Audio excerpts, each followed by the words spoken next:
Hello, Raptors fans, and welcome to your Friday edition of the Toronto Raptors watch party as the Raptors taking on the Orlando Magic today in Toronto, and they're in tough in this one. Orlando have been good this season. They've been very good as of late. The Raptors have been bad this season. They've been very bad as of late, and the spread at 8.5 reflects that this is going to be a difficult one. For the Raptors. Bad time for a text here. It's going to be a difficult one for the Raptors to handle, but let's see how it goes here. We're going to have some fun here. It's Friday night. No matter how bad or how good the game is, we will always enjoy ourselves on these streams, so I appreciate you coming through. Appreciate you coming through tonight to join me on the stream here. It's not St. Paddy's Day, but I am wearing my festive gear, my Guinness baseball jersey. I know I will be streaming on St. Paddy's Day, which is Sunday. I very likely will not be enjoying myself in the same manner on Sunday as I will be tonight and tomorrow. St. Paddy's Day is not only, the day of just partying. It is also my good friend and the moderator on this channel, the editor of the Reaction channel, is my good friend Adam's birthday on St. Paddy's Day. So Sunday, Sunday morning is going to be a brutal one, but we're gonna do it, guys. I got you. We have the Sunday morning stream on the way, which will be probably a 30-minute one, and we'll be doing the 2020 NBA draft redraft in that one. So members, you will not want to miss out on that one. All right. Sorry, just got a text right before I went live there, like literally seconds before, but all right, we're here.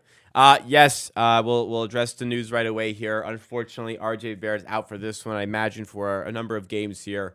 Very sad and very tragic. His brother, unfortunately, passed away at only 19 years old. So absolutely thoughts are with him and his family in this very troubling times. Man, you got to cherish every day. Absolutely. You never know. It's horrible. I can't imagine what RJ has been going through the past few weeks dealing with all of this, and especially right now. Same with the family again. Prayers go out to him at the moment. Can't believe it, man. That is just horrible.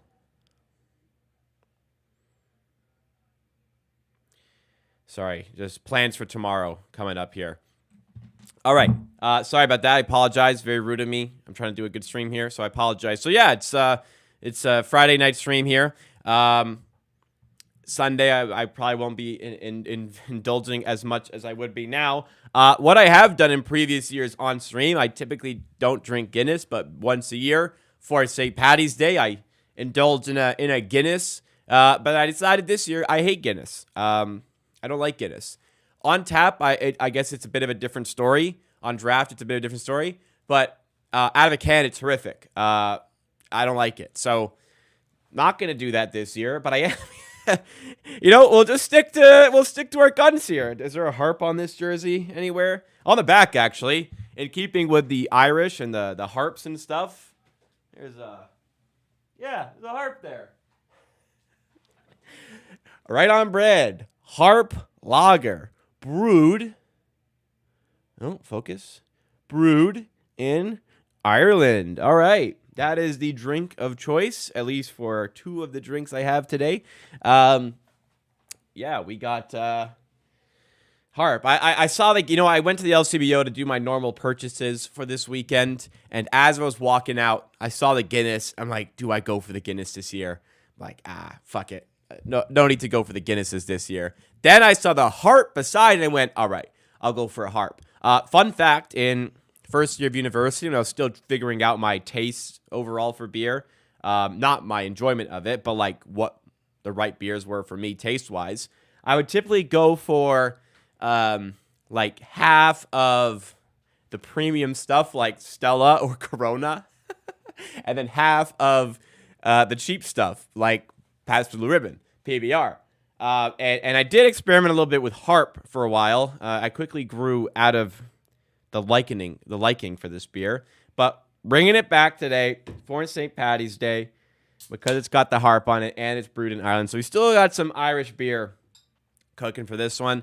Let's get this poured up. Decided to use the chalice glass as well to keep with the festivities here. I do not have green food coloring, although that would have been... I was at Dollarama today, and that would have been a pretty good purchase for some fun here, but it's a Belgian beer glass. But the chalice is up. Cheers to you, chat. Let's have fun for Friday, because this game may not be so much fun. So let's just do this.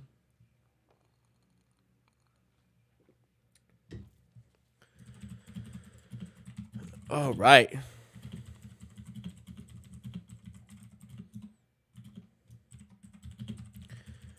More messaging.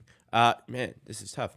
Yeah, so how did everybody's week go? What's everybody got planned for this weekend? Any St. Patty's Day plans in particular? Honestly, in the least rude way possible. I know much of the audience is older than I am. Perhaps St. Patty's Day doesn't mean what it used to mean to you. I don't know. But, you know, certainly for me, it was always... University was always a good time to be on campus for St. Patty's Day, and the double whammy that it was my roommate and housemate's birthday on the exact same day. So double the festivities typically transpire for that, and a lot of fun planned for tomorrow for me. Hanging out with friends at noon, going to a bar at 3, and then going to an escape room at 6, and eating fried chicken at 7. It's all mapped out. It's going to be a great day. But how did everybody's week go? And what do you got planned for the weekend? My week, this was one of those weeks, man, where Monday afternoon, middle of the workday, I was like, man, it's Monday. Like, my job is pretty enjoyable. You know, if you guys don't know, my day job is pretty much doing stuff like this. I do NBA content on YouTube for work, as well as, you know, personal stuff along outside of that, whether it be from, you know, from 5 to 9, or like 5 to 9 p.m. or 7 to 9 a.m. when I get work in for YouTube. And then I have my normal 9 to 5, as many people do, but I work in sports for that, which is great. But yeah, it was just one of those weeks where I'm like, man, I don't know. It was just a realization. You do this 5 times a week, every single week. Thoughts of vacation are starting to pop into my head. Not going to take one until the end of the NBA season, which is 3 months away, but thoughts of vacation have started creeping into my head, so I'm expecting to have planned something out very shortly after the NBA season concludes. When is the NBA Finals schedule? I have to find a pocket where it's not too close to draft day, but I want to be here for Game 7. So Game 7 is Sunday, June 23rd this year. If it goes to Game 7 of the NBA Finals, the draft is probably like less than a week after. So NBA Draft 2024 is, I'm going to guess it's like the 26th. NBA Draft 2024 date, June 27th. Okay, so that's not going to happen. So 4 days in between, that's not going to happen. Free agency starts July 1st, so not going to happen then. I guess vacation is probably in August, but I am going to Chicago. I guess that is a vacation. I meant with, like, my girlfriend, but I'm going to be in Chicago. I think it's going to be in August. I'm in Chicago. Yeah, August, I am in Chicago. So maybe early August, something. I don't know. Just something. Anyways, this is just me rambling about personal stuff, but something to, you know, reset, recharge a little bit. That's what I'm thinking of. Environmental Canadian, I quit drinking during the pandemic, but I am a medical cannabis patient, so I'll be vaping some flower during the game. All right, enjoy Environmental Canadian. Yeah, I think I know I have a friend who's quit drinking, not like completely, but doesn't drink anymore, and yeah, there's gonna be some positive effects for it. Everybody kind of handles it differently. Maybe you just don't like it. Maybe you just think it's an unnecessary thing to cut out. Whatever it is, enjoy it. Enjoy the shamrocks. We'll call it. Be vaping away while I sip on my harp. You know, harp isn't it's just a generic lager. I mean, it's not that good. I don't know about you guys, but It's just your generic lager. It tastes like any other lager you got. It's 5% at least. It's not like one of those fake like 4.5% ones. But yes, Quinton Moddens. Good eye. A nice Belgian beer glass. Shout out Quinton Moddens, watching all the way from Belgium. Westmalle, something like that. Trappist. It was a nice LCBO gift pack that had bottles and this glass. And I bought it for the glass. The beer wasn't that good, but I have the glass now.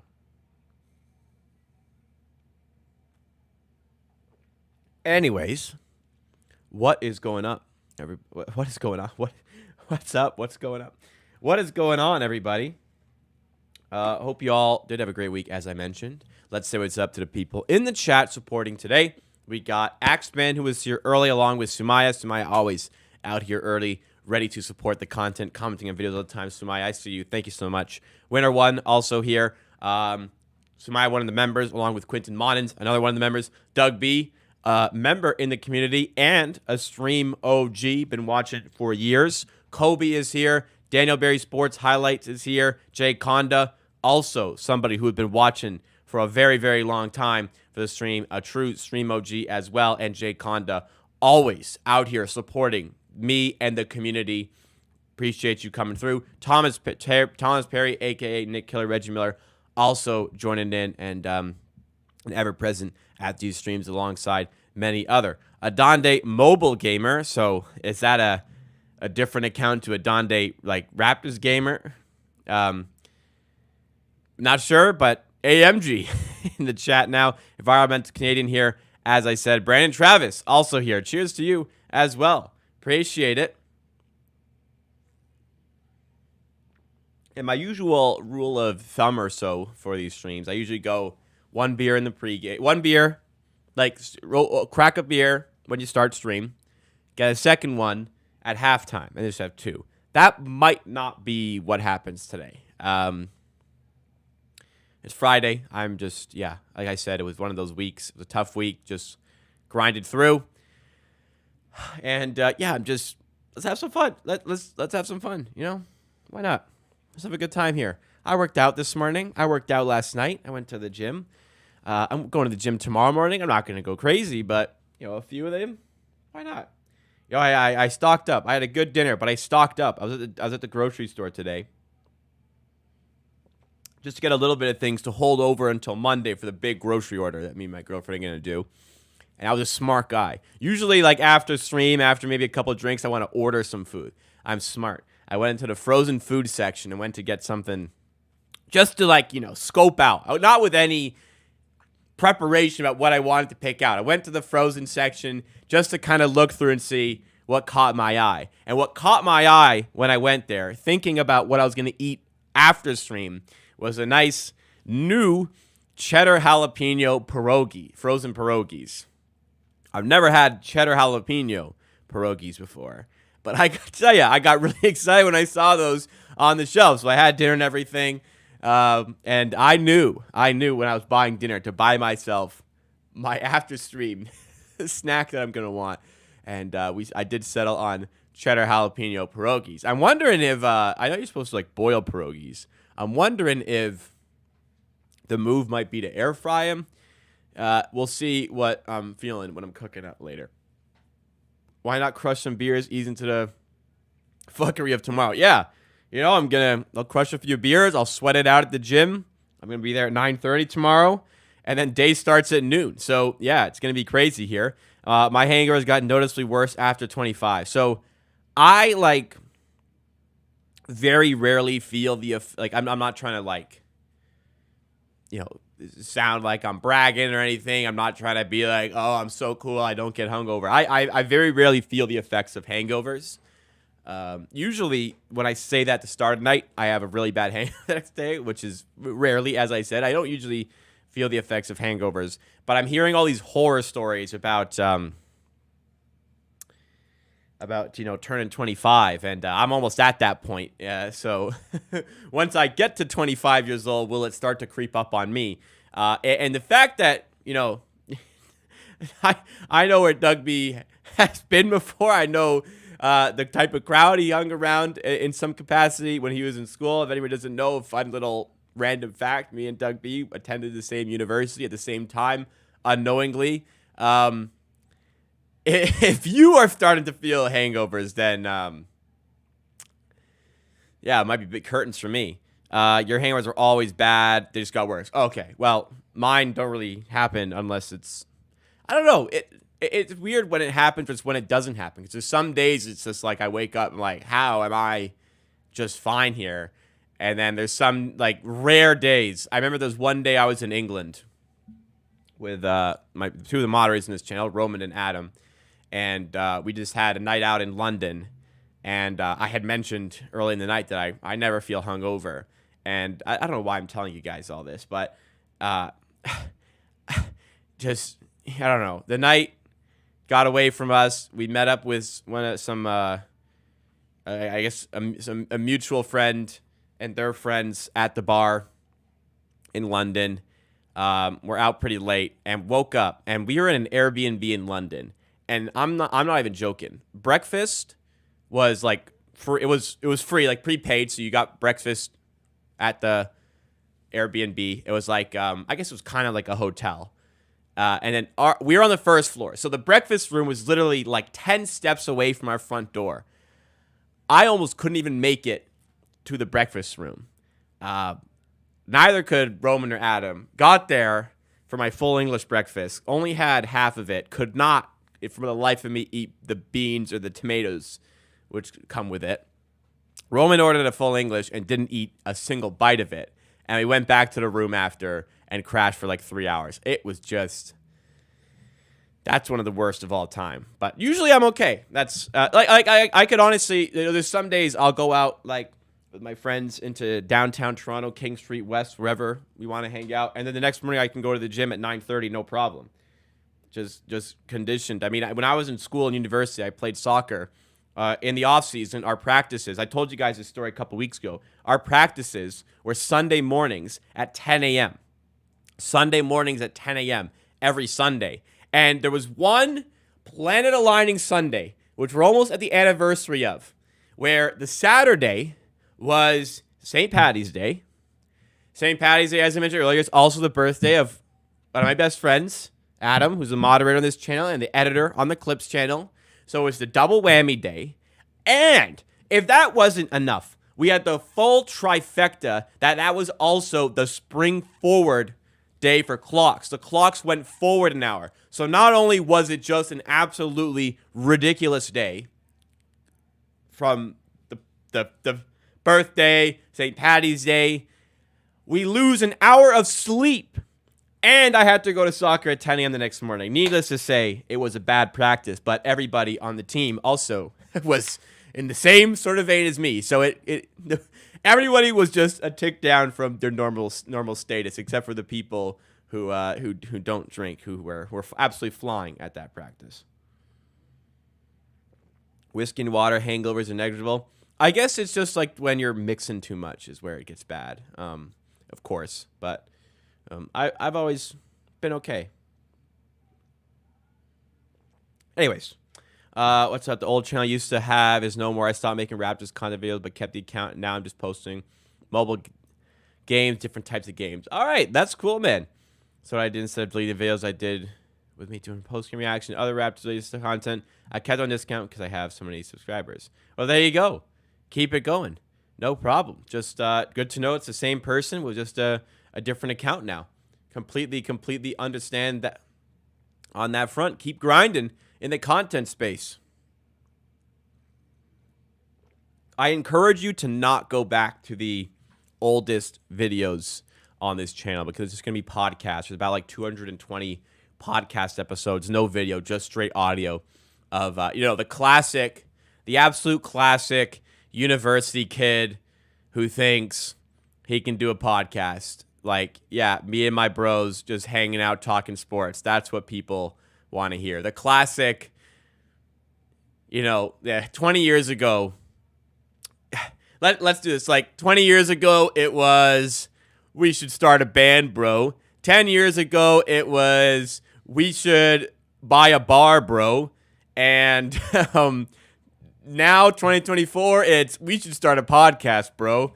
That was us. It was just we started. It was I want to start a podcast. Got my friends to help me out along the way, and just honestly, it wasn't making the podcast to be famous or anything. It was have some fun, learn how to create content. I always wanted to be involved in sports media. It's like almost impossible to get entry-level sports media experience. So I thought, hey, let me just take it upon myself to get that experience, learn how to make good audio, which took me a very long time, learn how to do video eventually, just practice speaking in front of a microphone, and I guess it worked. The whole goal was to gain experience to help get me a job in sports media, and check, I did it. And the fact that this channel has become as popular as it is just it's just absolute bonus, and it's amazing. And Sumaya asked how many subscribers away from 17K are we? We're 53 subscribers away from 53K. What did I say? 53 subscribers away from 17K. I don't know if that's what I said, but 53 away from 17K. And of course, when we hit 17K, we're giving away 2 Raptors jerseys. It's gone from a Scotty Barnes All-Star jersey giveaway to a Scotty Barnes jersey giveaway to 2 Raptors jerseys giveaways. But it is to celebrate Scotty Barnes making the NBA All-Star game. However, it's becoming apparent that Scotty Barnes All-Star jerseys are not going to be mass available to the public. Therefore, we're just going to make it 2 Scotty Barnes jerseys. But hey, if the person who wins the giveaway wants a Emmanuel Quickley jersey, then fuck them. They can't. No. We're gonna give them a Scotty Barnes jersey. We're gonna give them the jersey that they want. Me and 905 Yada. Shout out 905 Yada, the one who suggested this giveaway. By the way, he said he was gonna do it. Didn't matter whether or not I was gonna do it. 905 Yada said he was gonna do it if Scotty Barnes makes the All-Star game, and then said, "Hey, do you want to do it with me?" I said, "Let's do it." Great way to celebrate the All-Star appearance, and also now to celebrate when the channel, I hope, inevitably hits 17K in the next few weeks. I certainly hope so in the next few weeks. Appreciate that, Thomas Perry. I'm glad you enjoy the channel. I'm glad so many people do enjoy the channel. Yeah, let's get it going Friday here. Yeah, I guess the key to creating content, I always say, find your niche and be consistent. Find your niche and be consistent, and have good audio. Those are the 3 keys here. But no, it's find your niche, be consistent. No, it's 3 things. Find your niche. That's the most important thing. Be consistent. That's the second most important thing. And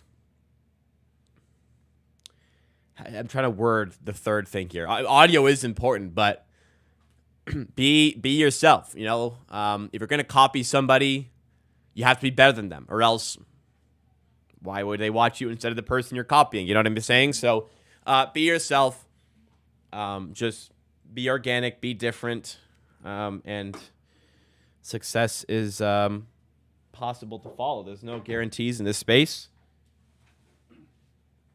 But if you work hard and post 300 videos that nobody watches but your mom, eventually other people might start to watch too. And that's what happened to me.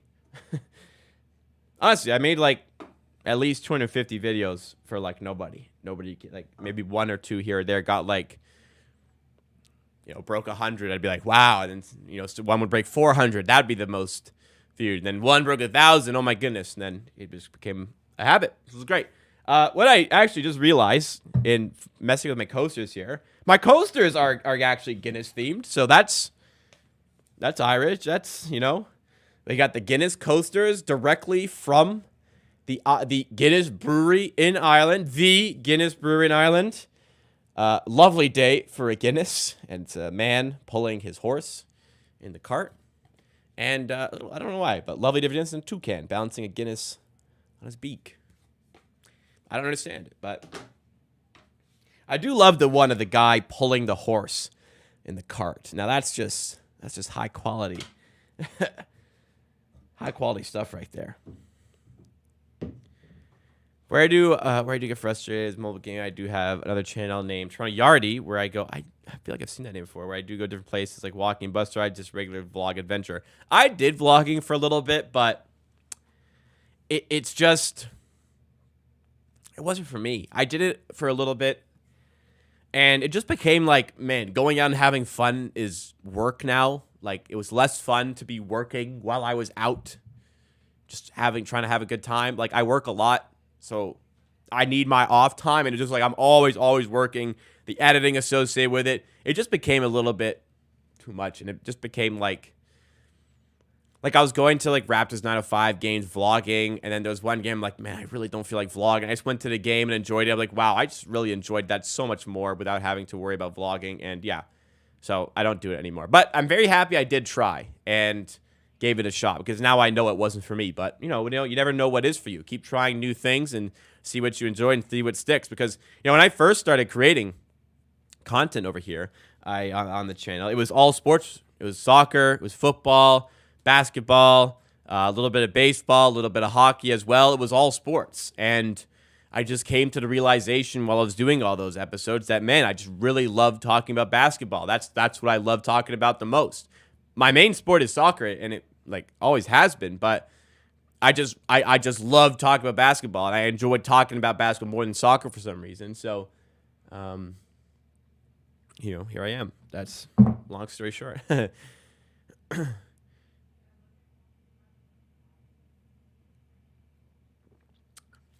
Check it after stream. Thank you, Doug. Appreciate it. I'm your fifth sub. I'm gonna check it out after stream. Fifth sub. Oh, there you go. Fifth sub. Enjoy. Fifth sub on the Mobile Gamer or Toronto Yard, whichever one it is. Keep on grinding. Keep on making content. Be consistent. Be different. Don't try to copy people. If you do copy people, that's fine. Just be better than they are. Anyways. Ronaldo or Messi? Messi for me. Messi for me. ZXR Skills says, after all, this is a basketball show. Let's talk about basketball a little bit.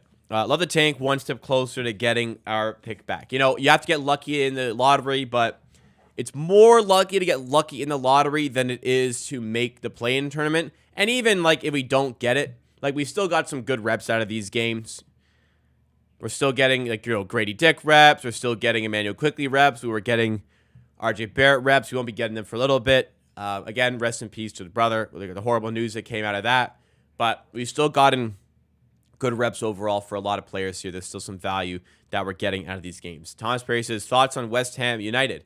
Adam, the moderator here, my friend, is a West Ham fan, actually. And when I was in London, I did go to a West Ham game. So I'm not particularly fond of West Ham. I do, I guess, have a soft spot for them because I like when they do well, and he's happy that they're doing well, and they are doing pretty well this season as a whole.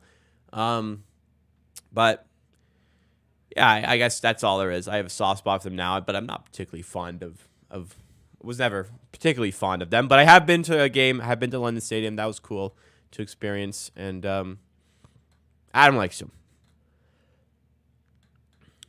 Raptors are very instant brawny. I don't think so. I haven't seen anything of the sort there. But somebody asked if I think Bronny will enter the draft. I think it's more likely now. I've seen some reports saying that, I don't know, people have a soft spot for him now. Sort of keep using that term here, but they're like, oh, he's in a tough situation. To be fair, he did suffer cardiac arrest not long before the season started. So that plays a role. It would definitely be better for him if he did not go into the draft right away, but they might just rush the process here, and a team might take a stab just to get LeBron. Who knows? I see so many negative comments online about us losing. I'm perfectly fine with tanking as long as we're working on development future. And we are. People think, I don't know. Some people, I think, a lot of people online just don't watch games. When somebody, I wouldn't use that as an argument anymore. I'd say stave off. If somebody disagrees with your point, it don't say you don't watch games. I had somebody say that to me last week, and it pissed me off so much because I was talking about when they lost to the Pelicans. I was like, we're very clearly better than a 41-point loss type of team. And the Raptors have proven that over the last little while. Look, they're losing games, but being a lot more respectable in those losses. And I was getting so much shit on Twitter, and somebody said, do you even watch games? like, not only do I watch games, I document myself watching every Raptors game. I literally physically have proof that I am watching every game, right? I didn't say that, but I was just like, yes, I fucking watch the games, dude. That's a very that's actually just like a fake argument to say you don't have an actual way to argue. You just trying to put down the other person. What is that? Is that a what's the fallacy? Is that a red? Is that what a red herring is? Is that what it is? No, that's irrelevant information. I don't know. Is some sort of fallacy. Anyways, what I'm saying is actually like debate the point at play and not, bro, you don't even watch games. Bro, you're a casual. Like, we can actually talk about the way things are going right now. And the fact that I thought the Raptors were better than having the worst loss in franchise history at home apparently made it seem like I don't want to. I don't know. What were we even talking about? All right. Like, we're still getting good reps out of this, and we're giving ourselves a chance for the draft. That's what we're doing here. Jack, what's going on? Welcome back to the stream. I remember all names, so welcome back. Stopped watching when Pascal left, started watching Pacers games. Well, how have those been going? Apparently, it hasn't been going very well. Pacers haven't been great. They've been okay with Pascal, but not as good as many people would have necessarily, not as good as some people would have thought, that's for sure. Never had a team, but love the story and happy to support them. Not huge. Not huge into soccer, but I like following them. I guess it's a solid club to support. There's a good amount of history there. The influence West Ham had on the 1966 World Cup is there. They're building up pretty well. Just over 10 years ago, they were in the lower division. So last year they won the Conference League. I guess it's a good club to get involved with. But I always say with sports, you don't choose the team you support. It just kind of happens. You fall in love with a club. That's the way to do it. Don't just start into a sport and say, oh, I choose this person. It won't work. It won't stick. It's got to happen naturally. The club's got to choose you, and that's what did happen to me with Manchester United and with my, of course, Toronto Raptors. But that was more location based. Quintamon is an Arsenal fan, and yes, you can thank West Ham for Declan Rice. He has been outstanding for Arsenal this season. Quintamon's Arsenal. Oof. What happened? How did that happen? With Thomas Vermaelen supporter or something? What happened there? A side hustle based off Raptors content, but you don't watch games. I don't know. I didn't want to outright say just go to my bio, please. I watch games, by the way. But yeah, it was just dumb. It was just dumb. We got Luke Campanella. What's going on, Luke? How you doing, man? I got the buzz cut and the Guinness baseball jersey. Yes, sir. And of course, the Harp lager to go with it all, because Guinness doesn't taste very good. Oops. So cheers to you, Luke. Let's hope the Raptors have a competitive loss for you today. Is there any chance the Pistons pass the Raptors in the standing? I mean, mathematically, yes, but no.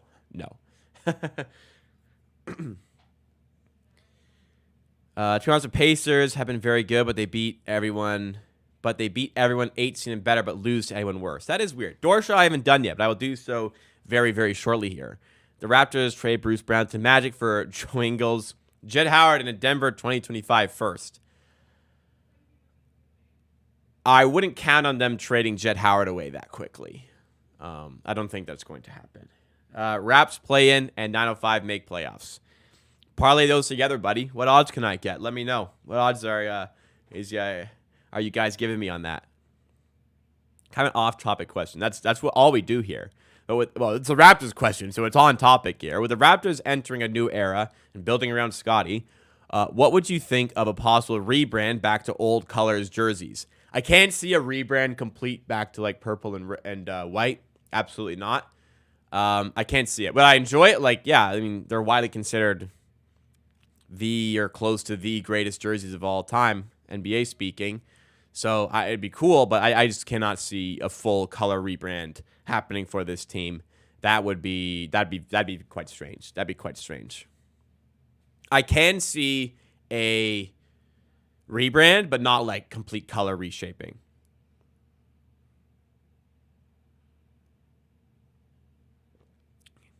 Laid it up to 950. Good to know.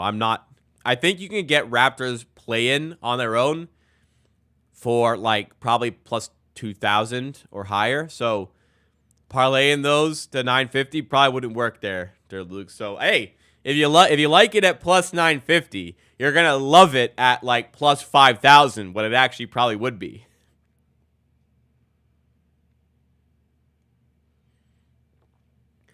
The Raptors change your jerseys to the Guinness jersey.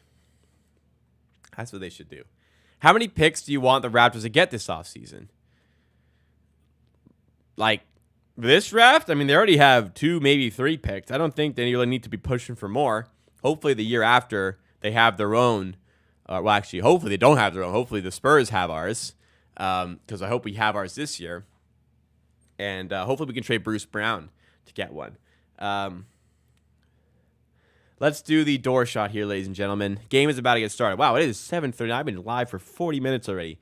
Time flies by. Drop a like if you are ready for this Toronto Raptors game and you are hyped up for some Friday Night Hoops. Let's get the door shot going. So last time out, I took a fat bank. Like, I way overthrew it, but it went in. One before that, I missed. The one before that was like the smoothest shot I've ever taken. So let's take the door shot here, ladies and gentlemen. Game is about to get started. Starting 5 for the Raptors. Quickly, Trent, Dick, Abaji, and Olynyk. Starting 5 for the Magic. Suggs, Harris, Wagner, Banchero, and Wendell Carter Jr. I don't know if the Raptors reach 100 points today. In fact, I don't think they will reach 100 points against this team today, even at home. That sucks. Let's do the door shot here.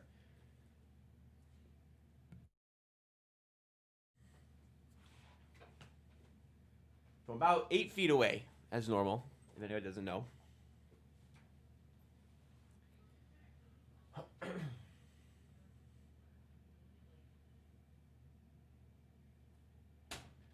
Oh, it goes. It don't matter how. It doesn't matter what.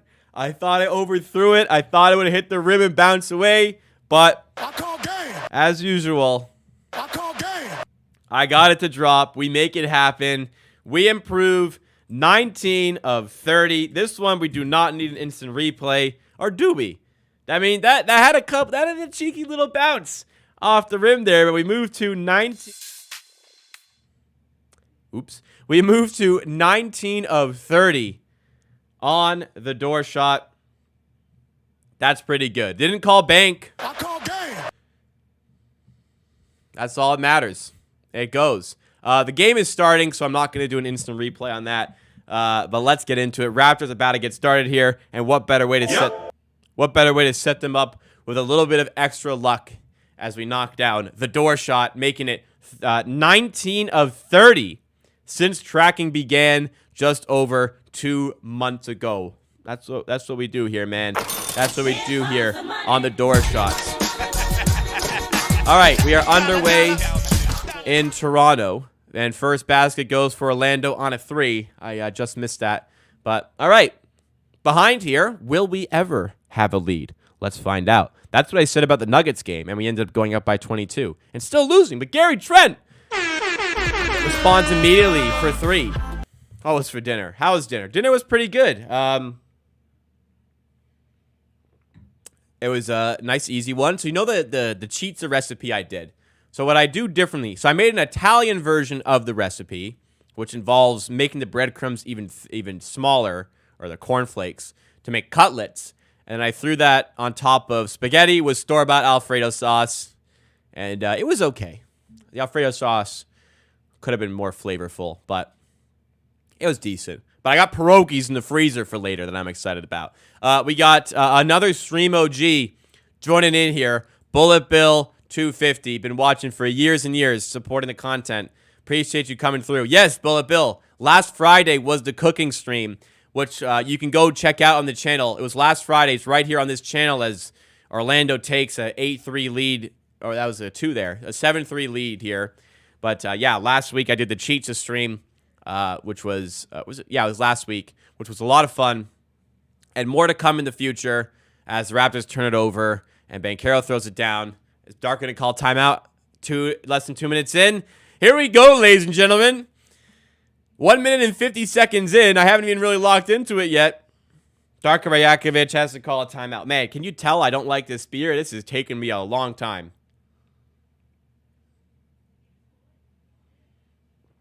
I have yet to get a new non-chewed up ball. If I see one at the dollar store, because I know where it was purchased, this net, I'll just buy a whole new net and then just for the ball. But I have not found a ball or the same net that comes with the ball. If I do, I will buy it so I can have the ball.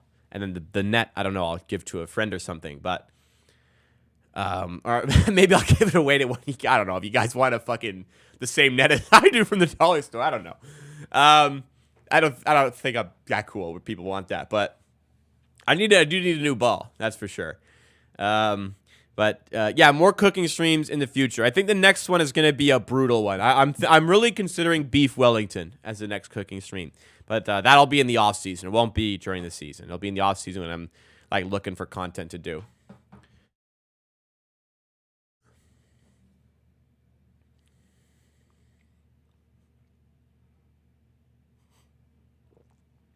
The Cassandra says, Raps play better when you rock a NASCAR shirt.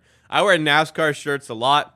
They don't win a lot. I don't know if there's a correlation there. I got to rock the Guinness shirt. It's almost St. Paddy's Day. I got to rock the Guinness shirt. Off-season, Wellington would be tight. I agree. I've never made one, so I'd love to just dabble. And apparently they're delicious, so I'd love to give it a go, try for myself. Honestly, it doesn't look that hard. Honestly, I just have to look into how time-consuming it would be, but it doesn't look that hard. What, you sear off like the big slab of meat, you roll it up to make it like a cylinder, you fry up a bunch of onions to get the moisture out of it, or not onions, mushrooms to get the moisture out of it, lay out some prosciutto with the mushroom top, roll that up over the meat, then put a pastry over it, egg wash, lattice cut pastry over top of that, egg wash in the oven. I don't know, it doesn't seem like rocket science or anything, you know? But maybe it's a beast I'm not ready for. We'll see. Jackson, I'm in Florida from spring break, and I got to go to Magic Pacers at the Kia Center. Is actually clear, and the Kia Center is actually clear of Scotiabank. I haven't been to any of the arenas in North American sports, like the major North American sports. So I'd love to see, because Scotiabank Arena I don't think is that bad. Like unlike the Rogers Center, which is dumpster fire compared to others in the MLB, but. That's cool, though, to go see a new arena. It's definitely something I got to do going forward. The Curse cooking stream was fun, but not stuff I was itching to try. Yeah, I mean, I would 100% recommend the egg, like, chip bag burrito. That actually was good. I would 100% recommend trying that for yourself if you're looking for just a fun activity one night. All right, Grady Dick in action here, attacking the rim, and no good on the layup, but he is fouled. Orlando has taken a 10-3 lead in the first minute 50, but Grady Dick looking to come back a little bit here. So Orlando this season, they've gone on a bit of a run here. They're in a playoff spot now, not a play-in spot, a playoff spot. And what has been their bread and butter this season is keeping the ball out of their net. They have been amazing on defense this season, and I don't know if the Raptors can get to 100 points today, but we'll see. Efficient chip stream, that would be cool as well. I've never made like actual like deep fry. I've actually never deep fried anything myself, so I would be interested in trying with a nice fish. Maybe if I go fishing in the summer at some point, I'll bring back what I catch and throw that in with it and see how that goes. Anyways.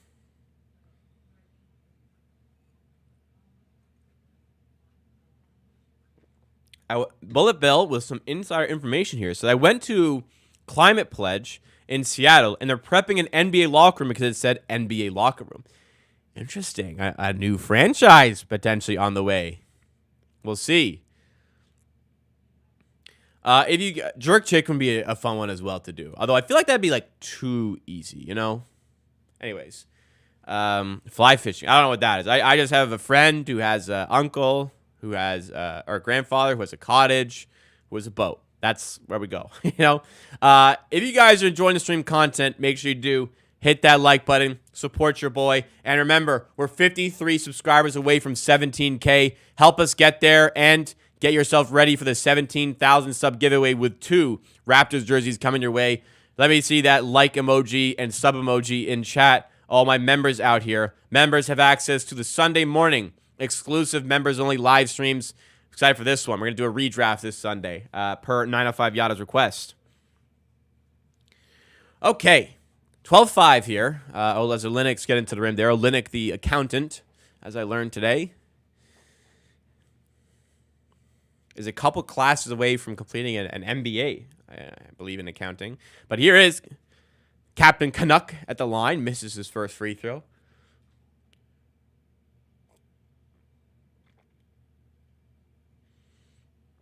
Which Toronto sports team do you see winning the next championship?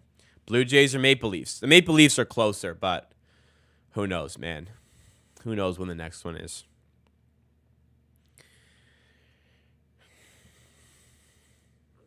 Leafs will always have a chance with Austin Matthews in their team.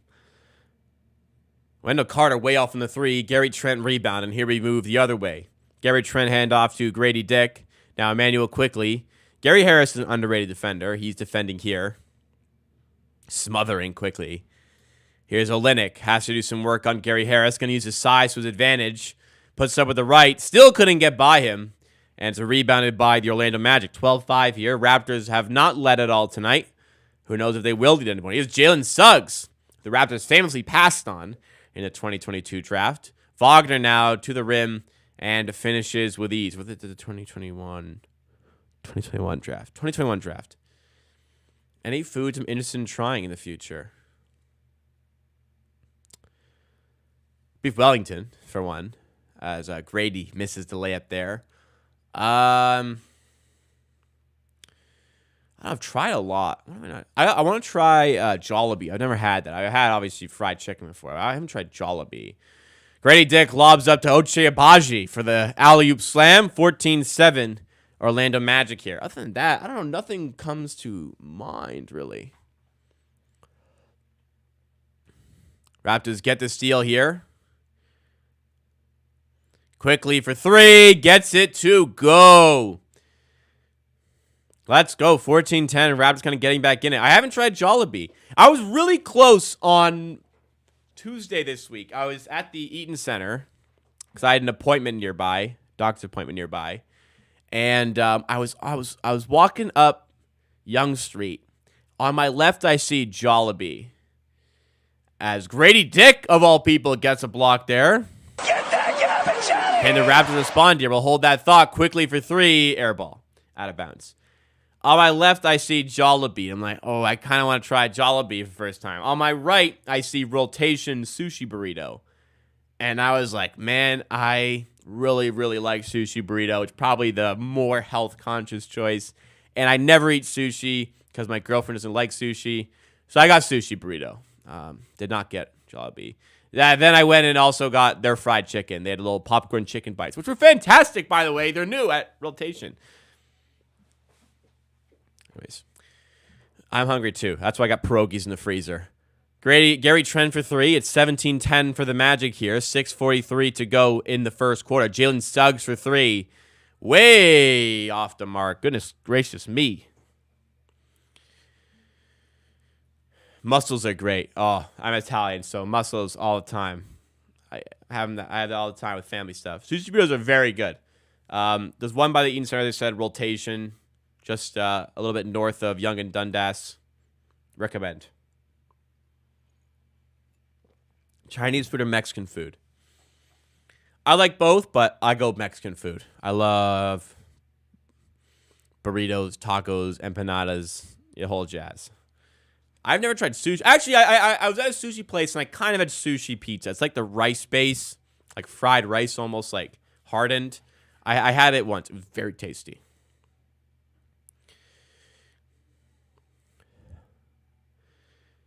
Emmanuel quickly out to Kaleo Olynyk. Baseline midi is good. 17-12 here. Yeah, all you can eat sushi has gotten like way expensive. I treat myself every once in a while, but yeah, it's brutal. Banchero to Harris. Now Suggs. Thought about the deep three. Instead goes to in the corner here. Is that Markelle Fultz? Yes, it is. Midi is no good. Raptors clawing their way back into this. 5-point game. Quickly. Finds Gary Trent. Trent off the screen. Gets to Olynyk in the corner. Nice ball movement here. Quickly can't get the shot off, but Gary Trent is wide open for the straightaway three. And when he's open, Gary Trent has been connecting more often than not this season. And it's a 2-point game. All right, nice fight back here. Down 10-3. Down 17-10. But still in this. Down by 2 now. As Orlando misses another 3. Rebound tipped out. And recovered eventually by Wendell Carter. Unlucky sequence there. Leaves Gary Harris open for 3. He cannot make the Raptors pay. And then a loose ball foul call against, I believe it was Jalen Suggs there. Or is it called against Gary Trent? They're both like this. I don't know who got the call against them, but the play is stopped for the moment here. Really nice ball movement there. Nice presence of mind there by Quickly to wait it out and find Gary Trent for the open 3. Very, very nice there. 5:14 to go in the first. Reminder, guys, if you're enjoying the content, make sure you do hit the like button. As Jamias Ramsey checks in for the Raptors. Now, I'm all for seeing the 10-day guy in action, but he was very bad last game on offense. I just hope that if things aren't going well, they limit his action instead of giving him a ton of minutes. But I am looking, hey, maybe he bounces back. I am intrigued by Jamias Ramsey's game. That's for sure. Abaji, mid-range, no good. He has, definitely. Matty Decent here has definitely struggled with his shot here. Wraps on a 10-3 run as Jonathan Isaac looks to change that. Kicks out to Gary Harris. An errant pass, still recovered by Harris. He flings it up top to Suggs. Suggs attacking Gary Trent's closeout and gets the and one at the rim. Nice play there by Suggs. I recommend trying sushi burrito heavily. It's tasty. You gotta like sushi, of course, but I do. I went for kimchi beef this time. It was good. It was good, but I've had like the shrimp and the salmon one before. Those are better. Watching my stream on my Samsung S24. Very good phone. Got on Wednesday after upgrading from S20. Nice. New phone, gang. New phone, who dis? That's why your name changed, right?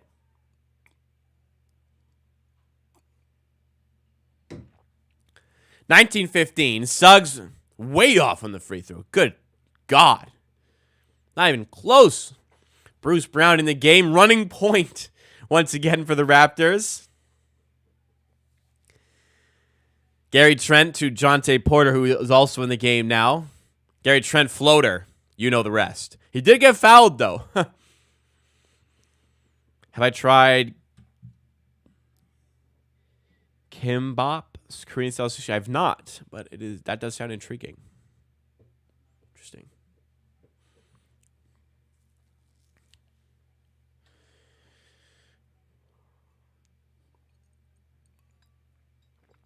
Gary Trent looking pretty good so far. And his free throw here is good. First one is good. I believe that puts him up to 8 points now. I think it's Jordan Noir ready to check in for the Raptors here. I'm guessing Boucher won't play. Oh, Boucher tore his meniscus or MCL. Or he's partially tore it. Boucher's going to be out for a while here. His season might be done, to be honest. His career, Raptors career might be done, actually. Harris to Banchero. Backing down Abaji. Nice little matchup here. Let's see what Banchero can do. Double comes. Good double, and just can't quite get out there on the pass, and it turned into a Jonathan Isaac corner 3. Porter was a little bit more aware that we might have had the steal because we forced Suggs into a tough decision there. But, hey, credit to the Magic for creating the look there. 22-17. Porter gets the ball on the floor. Tosses up a lollipop there. You can't be doing that, Jonte. Turned over. Banchero in transition at the rim. Misses. Bruce Brown gets the miss. Fires it up to nobody. Out of bounds for a Orlando ball. Look at that photo of Bruce Brown. Does that image of Bruce Brown not sum up his time in Toronto or what? Christ. Had to be Brucey boy, huh? Just text my wife and she's going to bring me home some McDonald's. Let's go. What'd you order? McGangbangs? Suggs, corner three, off the mark. Rebound goes to Fultz briefly. It then bounces out of bounds. It will be a Raptors ball there. What the hell happened there? This is why I bought frozen pierogi, because I knew I'd want to order McDonald's later. But I got food here. We got McDonald's at home. Fultz in his 7th year in the NBA. Man, I feel old. Credit to him. You know, he had a broken jump shot out the gate, and he's carved out a nice career. He's a solid player. Jahmias Ramsey at the rim. Going through traffic and fighting his way to a foul call. Good stuff there. We have a new subscriber here. Hazifi2K. I'm sorry if I said that incorrectly. Hazifi2K, welcome to the Amateur Army. Thanks so much for subscribing. We are just over 50 subscribers away from 17,000 on this channel. And we have a knack for hitting those milestones while we're live. So I don't think we'll do it today, but in the future, hopefully we do. And when we do, we're giving away 2 Raptors jerseys into the community. If you want a chance to win a Raptors jersey, get subscribed to the channel. And along the way, you get Raptors content like this in streams, as well as in videos all throughout the week. Shout out Jahmias Ramsey, 2 free throws there. McChicken meal and a double cheeseburger dressed like a Mac. There you go, boss. That is a lovely, lovely order. That's a great order. Enjoy. Cole Anthony here. Loses it. Bruce Brown with the steal. In transition. Finds Obagi in the corner. Takes it inside. Kick out to Porter. Extra pass to Ramsey. Good look. And he gets the bank. Banks are open. I told y'all. Banks are open. Banks are open here. Banks are open at the Scotia Bank Arena. They're keeping the banks open late. Jahmias Ramsey deposits his check. 8 p.m. Right on closing time. Tie game in Toronto. 22-22. Here come the Raptors the other way with Bruce Brown. Now Jahmias Ramsey at the rim. Kicks out. Porter. Brown. Porter again. Noir in the corner. Pump fake and 3. No good. 22-22. Raptors yet to lead here, but tied for the second time. First time since it was 3-3. Banchero loses the handle. Here come the Raptors again out of the steal. Brown in the corner to Obagi for 3. Way off the mark. Man, Obagi, you're killing me, bro. You're killing me, bro. You are killing me, bro.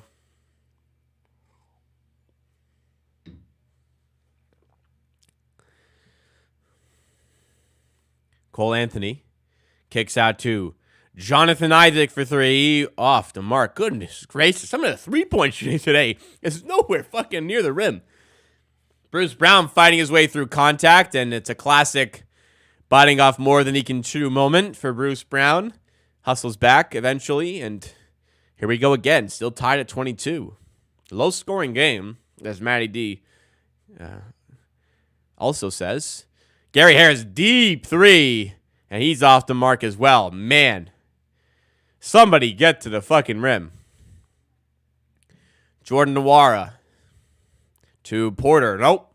Yanks a 3. In and out. Obagi rebound. Take it to the cup, man.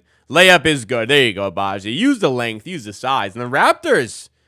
Hey. Raptors lead 22-24. 24-22. If Obagi becomes a serviceable shooter, we got a real 3-and-D threat. Not sure I thought the Raptors would lead in this game, but here they are, up by 2, and it's tie game with a Cole Anthony turnaround J. Bruce Brown to inbound, gets it to Jonte Porter, and the Raptors taking the time here. Shot clock, game clock separated by about 6.5 seconds.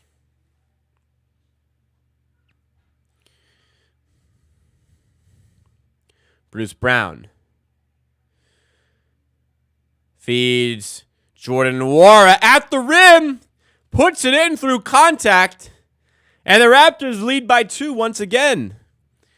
Betts Mob moving the ball well here, and timeout called with 9 seconds left. Is this what we're doing? Timeout with 9 seconds left?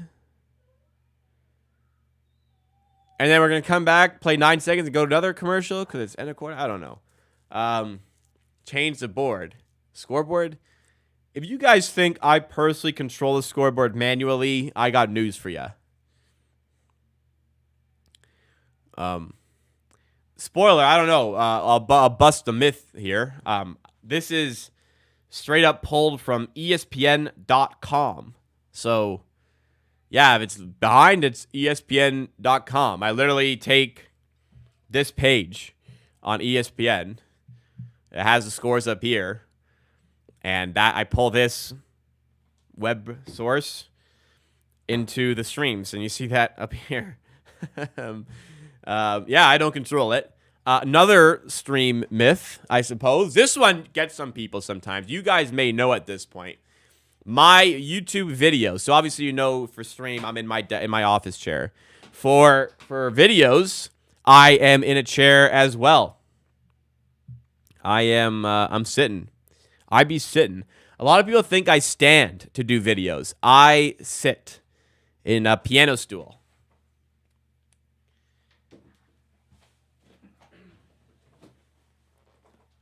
Chair. That's what I do videos in.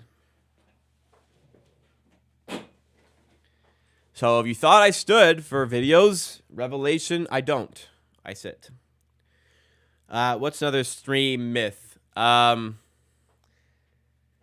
lot of cuts are hidden. If you guys want to... Can I play piano? No. A lot of times when there are photos up on my YouTube videos, there's a cut because I messed up a line, and then I have I've gotten pretty good after 1,000 videos or so that I've done of carrying on my sentence where I messed up and having it seem seamless behind the photos. Stream myth, I guess number 4, I'll bust. If you guys think I memorize the stats I read out, oftentimes I have a graphic up with statistics while I am reading off my phone, which is in my lap. And I kind of gave that away a little bit in the last video when I kept in the part where the phone fell out of my lap and landed on the floor. So if you guys didn't know, now you do. Shout out to Grogan joining in the chat here. Grogan watching from the hospital once again, but not for long. Hopefully back in a normal setting very, very soon. Again, our thoughts are with you, Grogan. Keep on pushing. Keep on working on yourself to get out of there. Get back in the normal setting. We're pulling for you, and we're thinking about you, man. Stay strong, because we're staying strong for you 100%. Nice to see you here, though.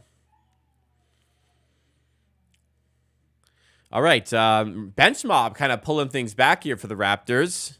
You know, Darko. It ain't a Darko game without the 4+1 lineup, but it's actually doing bits here. Raptors up 3. Banchero at the buzzer. Does not get the bounce. And here we are. Out mid next week. That is fantastic news. Awesome, Grogan. I'm so happy about that. Hopefully everything stays on schedule there and you're back to normal in your normal spot next week. Again, thanks for coming through the update. Thanks for hanging out with us today. All right, guys. That'll do it for the first quarter. I'm going to go this is almost done. I'm going to get myself a refill while we have the break here. I'll only be about 20 seconds. Don't go anywhere, but 20 seconds of you waiting, listening to some smooth jazz is a great time to hit the like button and subscribe because we're almost 50 subs away from 17K. And when we get there, we're giving away 2 Raptors jerseys. Let's go.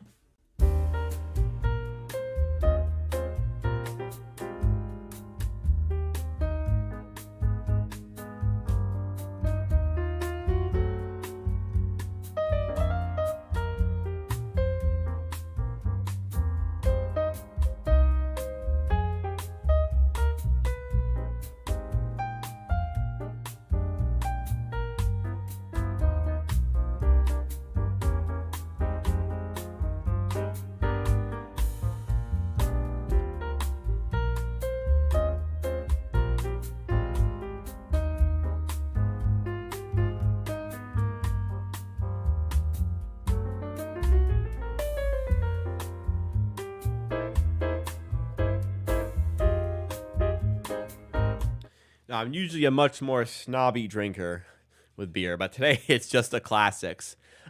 Nice bottle of Corona Extra. This one is a staple for me, or was a staple, but always like a Corona. No limes, unfortunately, on deck right now, but cheers.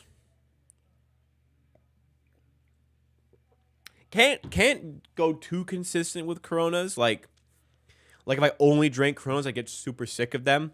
But I go through phases sometimes where I really like them. But I got to finish my herp before we do that. Adam Wedstein, what's going on? Welcome to the stream. Corona's always a good one to have. Hey, Grogan, I'm not sure exactly what you're going through, whatever it is.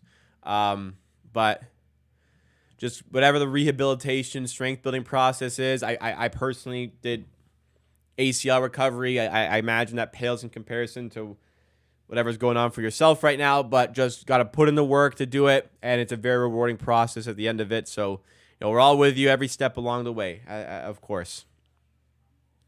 Do I think Raptors should move on from Gary Trent Jr.? I think there's a role for him. I mean, it's just a guy who is okay on defense at least. I mean, at best. I mean, he's not horrible on defense and shoots the shit out of the ball. I really like how he's grown into this more specific shooting role as the season has gone on. As quickly here, tries to get started first quarter, not to be on the first shot there. I like how he's more fine-tuned his role. I think there's a future there. I'm not sure if it's as a starter long-term, but there's a lot of teams who have interest in a guy who shoots like over 50% on open threes, for sure. Graham Vanderbeek kind of reads my mind here. Corona while cooking on the grill is nice, man. Like a Corona. Corona's the best like sunshine beer, on a deck, on a dock, on a boat, barbecuing, on the course. Corona hits the spot, especially with the lime. 27-26 year. Joe Ingles, Jingles, baby, checking in. That bald spot getting a bit more severe at this stage for Jingles, but here he is, grinding away, still playing. Jordan Noir for three. Hello. 30-26 for the Raptors. Jamba Juice. I don't think I've ever had Jamba Juice, actually.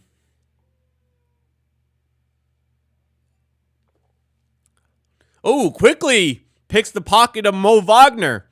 Attacks Franz Wagner the other way and makes the layup. Here we go.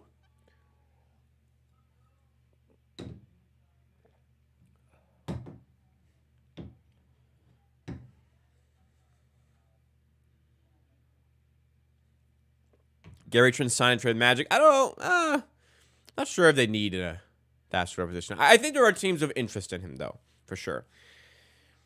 Quickly puts it up with the right, and he's fouled.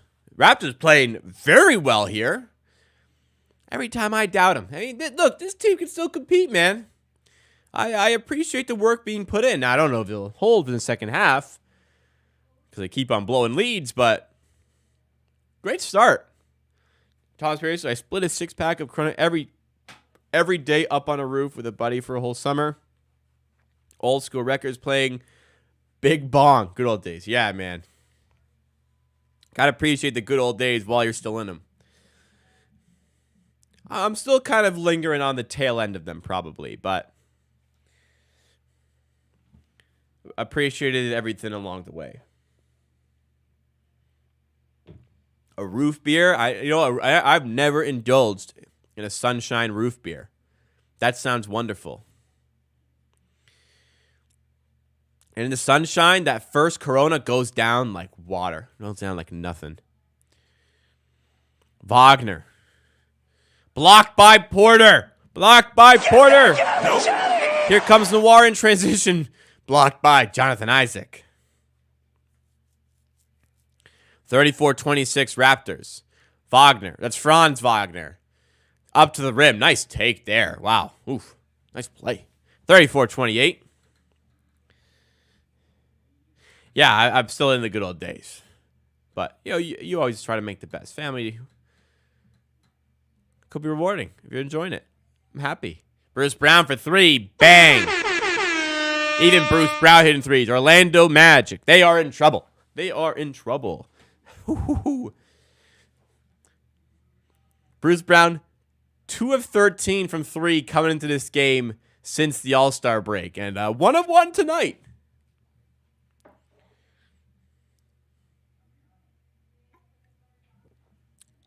Having fun. How about Fridays, guys? It's Friday. Enjoy. Jordan Nwora checks out here. Ball sent into Franz under the rim, and he's fouled. Whenever I see Franz Wagner play, I like to remind myself of one of my worst takes of all time. The severe Franz Wagner doubter pre-draft. I thought he'd be a bust, and he's turned out to be one of the best players, arguably top 2 player out of that draft. Yep. Hey, man, you make over 1,000 videos here and hundreds elsewhere on other channels. You're going to be wrong a lot. Who do you have winning NCAA tournament? Don't ask me. I got no clue.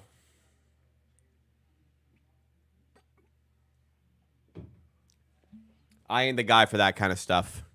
My life is dominated by a lot of sports, and unfortunately, college ball is not one of them.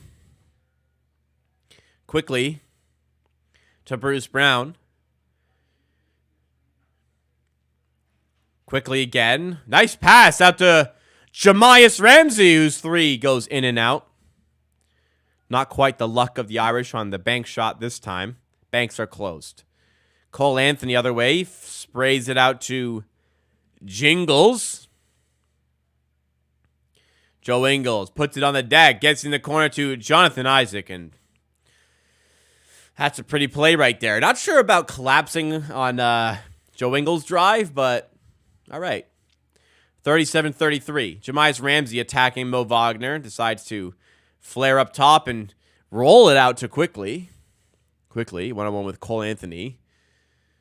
Defended well. Let's get it to Porter in the corner. Tough play here. Porter's going to have to heave. Heave he does. It is way off the mark.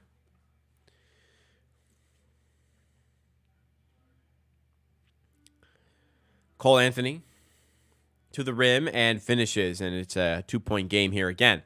I don't even consider bad takes as the same as being wrong. To me, you just got to judge a take of the info available at the time. Yeah, I mean,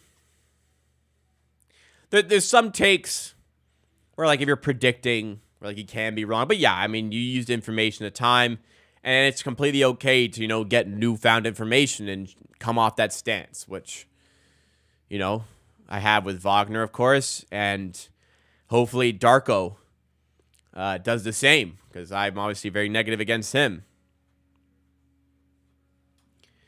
Porter with a steal. Here come the Raptors. In transition. Ramsey, look out. Oh, he looked like he was going to do something cool, but then hesitated and then just laid it up. I thought he was going to go for a windmill again. As of right now, I know I'm not in tune with the upcoming draft class. I'm excited to see a glimpse of the players in March Madness and then further my investigation after the fact. But no, I mean, listen, I'm working. My days start very early, whether that's going to the gym or making a YouTube video. I have a job, 9 to 5, 5 to 9. Sometimes I'm making videos. Sometimes I'm doing streams where I'm watching Raptors. Alongside, I watch some other NBA games to try and get more acclimated to the sport as a whole for my day job content, which is mostly NBA-centric. And, along the way, there's not a lot of room for college ball. I'm watching soccer a lot.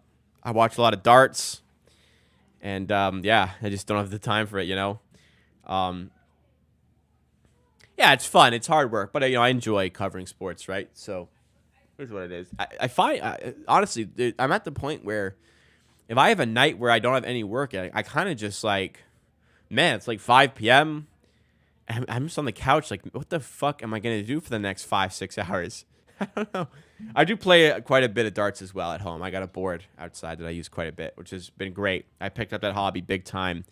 I was really starting to grow into playing in January of 2023, and was playing quite a bit until I moved out of my parents' house because my dad has a dartboard. I moved in here in May of last year. Didn't have a board.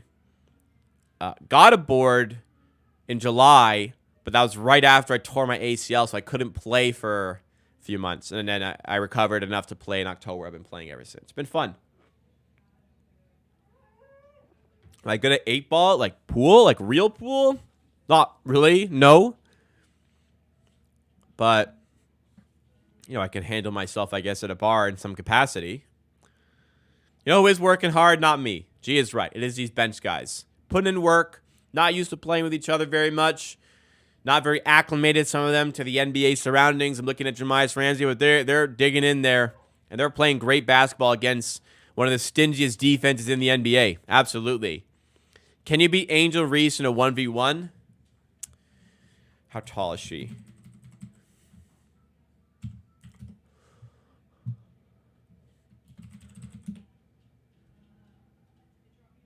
She's taller than me. Nah, probably. She's 6'3". I'm 6 feet tall. Yeah, probably not. Nah. Pre-ACL injury, Jacob? Still no, but probably better than right now. I don't think I'd win. I'm what they call a role player. So yeah, I dig in. I do my gritty work on defense. I'm a very good rim protector. I'm a very good rebounder. I'm actually decent at the rim. I can kind of shoot, but I cannot handle a 1v1. Like I'm not gonna beat you on a 1v1. That's not my game. My handles are not tight, so my game is not suited to 1v1s, which means I'm not very good at basketball, by the way. But I know who I am,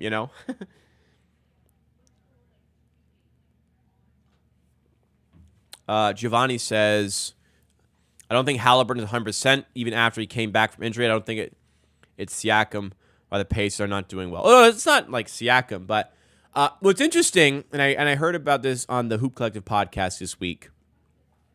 He is, if he plays every game for the rest of the season, I think he plays 68 games. As Grady Dick, a nice take to the rim and finish. And Halliburton wants to make All-NBA. You have to play 65 games to make an All-NBA team, be eligible. So it very much seems like he has that in mind, and maybe he could do with like a few games off, but he is working hard to play every game so he is All-NBA eligible, which is interesting. And Cole Anthony makes the 3-ball there and makes the 1-point game. I kind of like it though. I obviously I want players to be healthy, but when I played competitive sports in soccer, like man, if I can run, if I can move, I'm playing. Like you're not stopping me from playing. So I'm happy to see players grinding like that, and I think that's what the 65 game incentive is doing for these guys. Now, obviously, there's going to be some unfortunate casualties with injuries. Like, I think the real sad casualty from injury, as that's a sloppy turnover make by Wagner, timeout there. The unfortunate casualty of, like, the 65 gamer. I think Alperen Şengün had a great chance of winning MIP. His injury leaves him stuck on 63 games, and therefore he's ineligible to win the MIP award. I'm not sure he would have won over Maxey, but I think he had a shot. So, there's some good and bad with the 65-game rule, but I think, it's great to see guys out there trying to play and earn their stripes like that.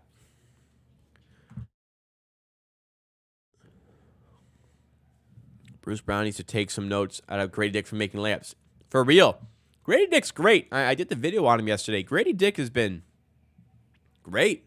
Better than expected at stuff other than the shooting as well. He's just been it's a fun player to watch, man.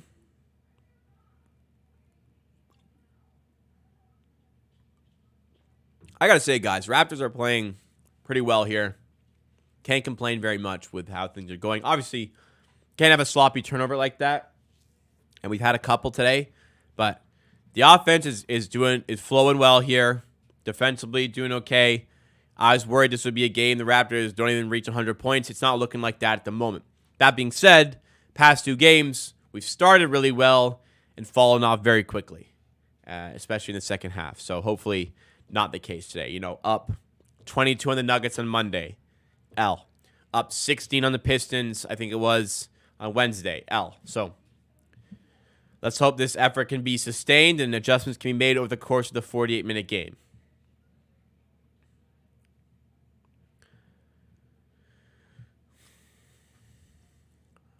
Checking on the shooting stats here. Raptors are shooting 42% from the field and 43% from 3. The Magic are shooting 47% from the field, but 38% from 3.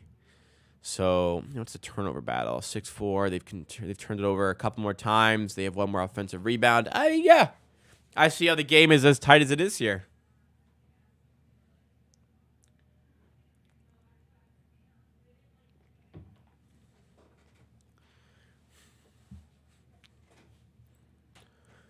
Okay, getting ready to get back in action here after the Raptors timeout.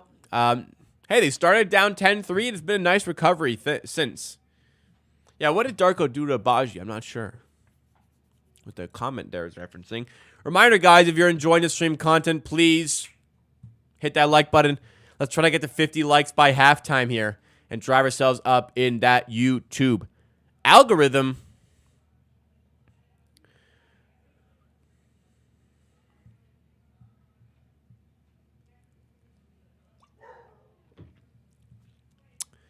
Alrighty, back in action here. Quickly bringing it up court out of the timeout. Raptors have relinquished their lead here. It's 42-41 for the Magic. Raptors have led by 8 tonight. I mean, down by 7, though. Abaji for 3, way off the mark, and he's open there. Some of these shots just got to start falling. He's had a few open ones, and some of these just got to start falling for him, man. We'll give him some adjustment time, see what he's like next season, but yeah, so far, honestly, not looking great. Although Wendell Carter under the rim. Ooh, that's a brutal miss. Quickly throws it out of bounds. And again, these sloppy turnovers, as Kobe mentions, adding up here for the Raptors.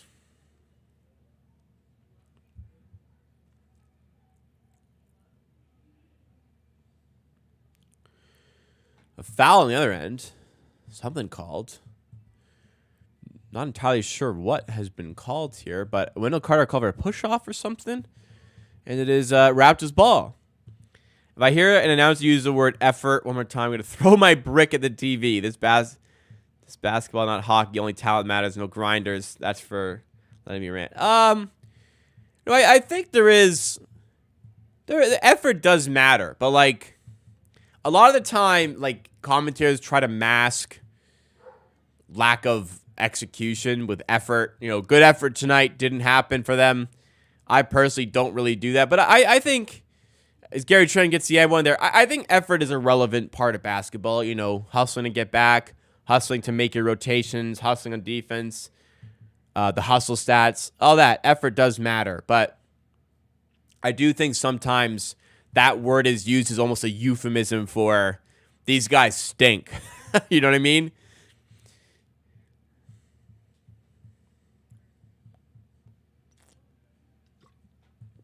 Have you guys seen Corona have started releasing like the mini bottles for beer? I bought those by accident once a few weeks ago. I was very mad. Why would they do that? Why would they sell mini versions of an already like smaller than a tall boy, That was strange. And they just go down, it's just gone. You take a sip and it's gone.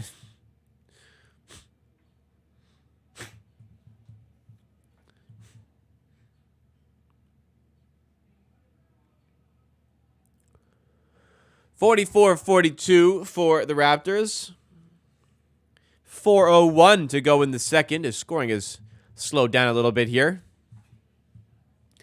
Can we pick it back up here? Yes, Wendell Carter lays it in, and it's an and one. He will head to the free throw line.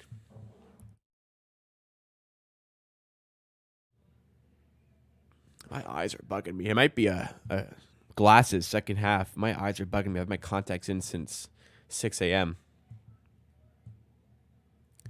Wendell Carter at the line. Misses the free throw. Rebound Olynyk, and here the Raptors go again. Starters out on the floor. How will they close off the half? Gary Trent swings to Olynyk, up fake. Stopped by Carter. Feeds quickly. Double comes to Olynyk. I was literally about to say, why is Agbaji cutting? He should stay in the corner here. I was literally about to fucking say it. And as I'm about to say it, Olynyk throws it in the corner where Agbaji should be for a wide open corner three. And he's cutting to the rim behind a defender. If he just stands there, the double came too quickly. If they keep swinging it, he's going to be open for three. Why would he cut there? I was literally about to say, why is he cutting as the pass goes there? I don't know. Is that like a... I don't know. Who's in the wrong there? Is Olynyk not looking? I don't know. To me, it seemed very obvious Agbaji should have just stood there. Noir about to check in. Interesting.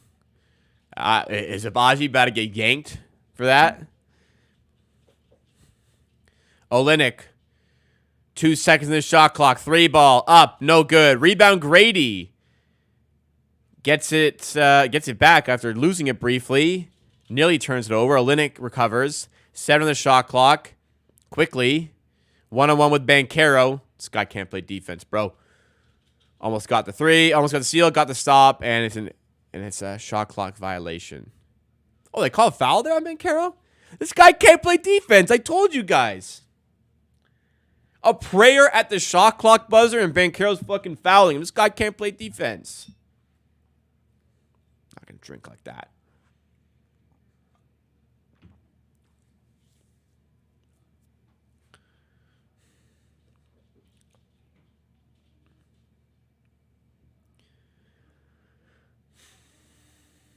I know Agbaji isn't shooting well, but like the process is more important than the results here. Like he's got to be in the corner there. Are they gonna challenge this?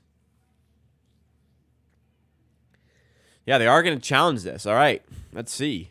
Didn't look like a foul to me, but the replay will be more conducive to whether or not that's true.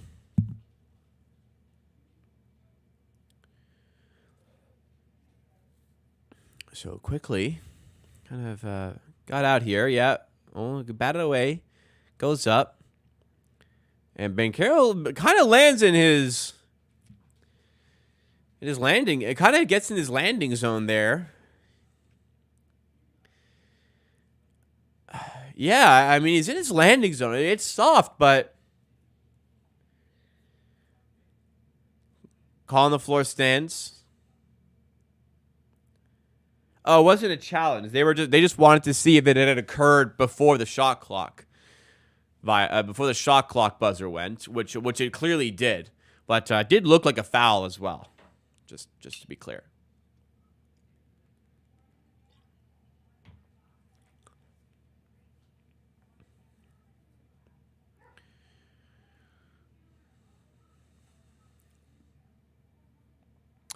Thank you to all the fine people out here enjoying some Friday night hoops with me. It's not been the highest quality showing from either team, but we're having fun here. Hope you guys are also enjoying yourselves.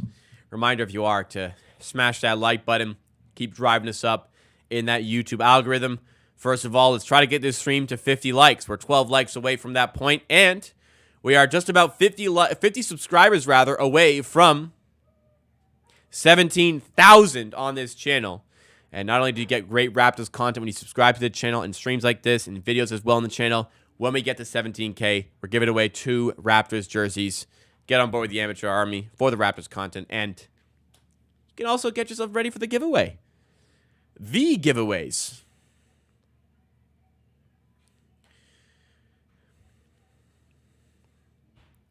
(46-45). Raptors go 1 of 2 in the line there with quickly. 2:30 to go in the half. Banchero. Definitely got to take my contacts out. Attacking Nwora. Layup is no good. Rebound by Quickly. Trying to move it very fast in transition. Let's say quickly.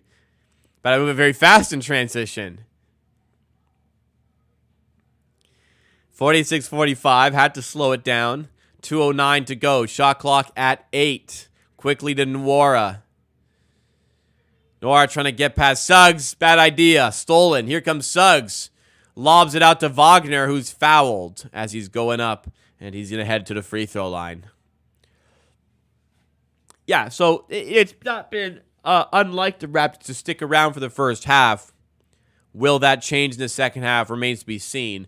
Often as the opposition adjusts to the Raptors, they take over, whereas the Raptors are slow to react and don't quite make those adjustments mid-game. I mean, good foul there. It's 2 points if we don't foul there, but Wagner going to try and make that up at the line.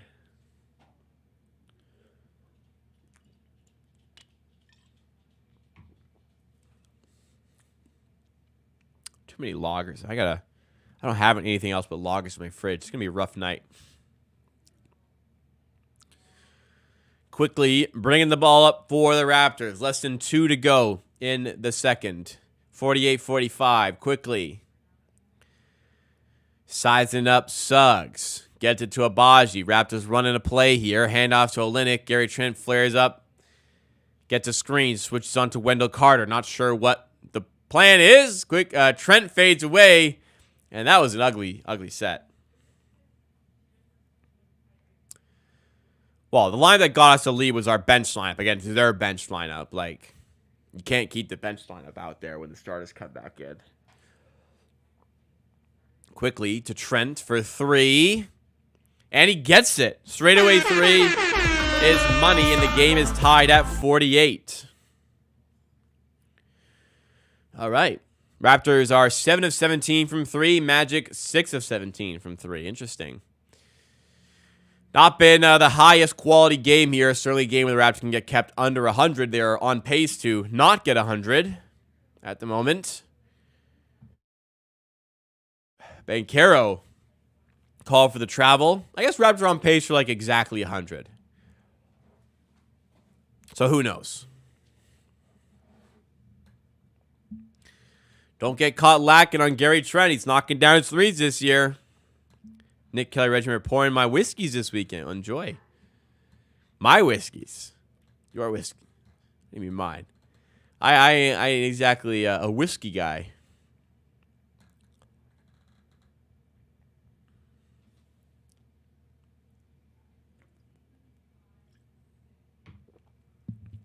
Quickly. To Nwora and steps out of bounds. Bad turnover there. Sloppy turnovers, Kobe. Mountain here. Nwora is Pora. What the fuck? All right. Sure, man. Shot clock, game clock separated by 10 seconds. Banchero to the rim is fouled.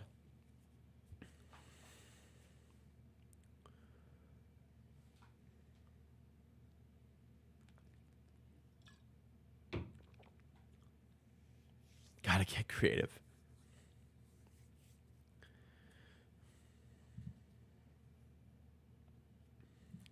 Banchero at the free throw line. Chance to give the Magic the lead. And first free throw does that. Gary Trent checked out briefly. Is back in. Guess they just didn't want him on that defensive set for whatever reason. But okay. Does he have too many fouls or something? Gary Trent's on 2 fouls. So is Olynyk. Gray Dick's on 3. I don't know. I don't know what that was, but send me some whiskey. Oh my goodness. Well, that would be lovely. I'm not a whiskey drinker, but I'll learn. I'm willing to learn. Banchero makes both free throws. I will have to indulge on stream as well. Those sips, I know. Listen, I can't take big sips with whiskey. I can't be doing that. 50-48. Are we really fouling that much? Quickly, layup is no good. Still 4 seconds, and the Magic have a chance here. Markelle Fultz layup off the mark, and that'll do it for the first half. Low scoring by 2024 standards.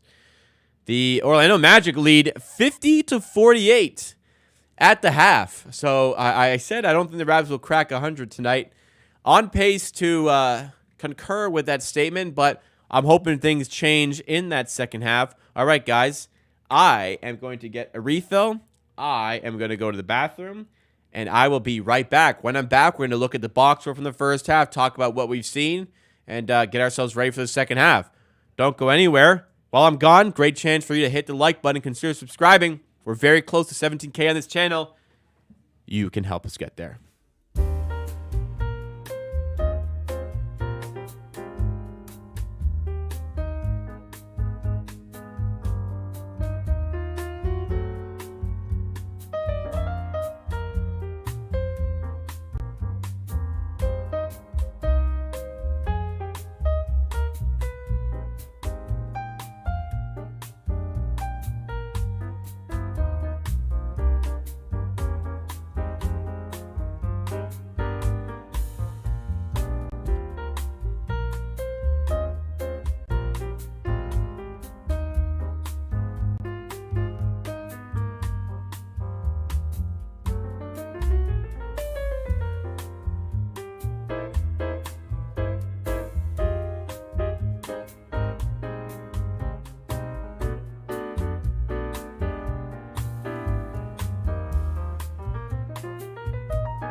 You know, some people really do enjoy the smooth jazz music, so I'm hoping you guys stuck around. I'm happy you guys did stick around.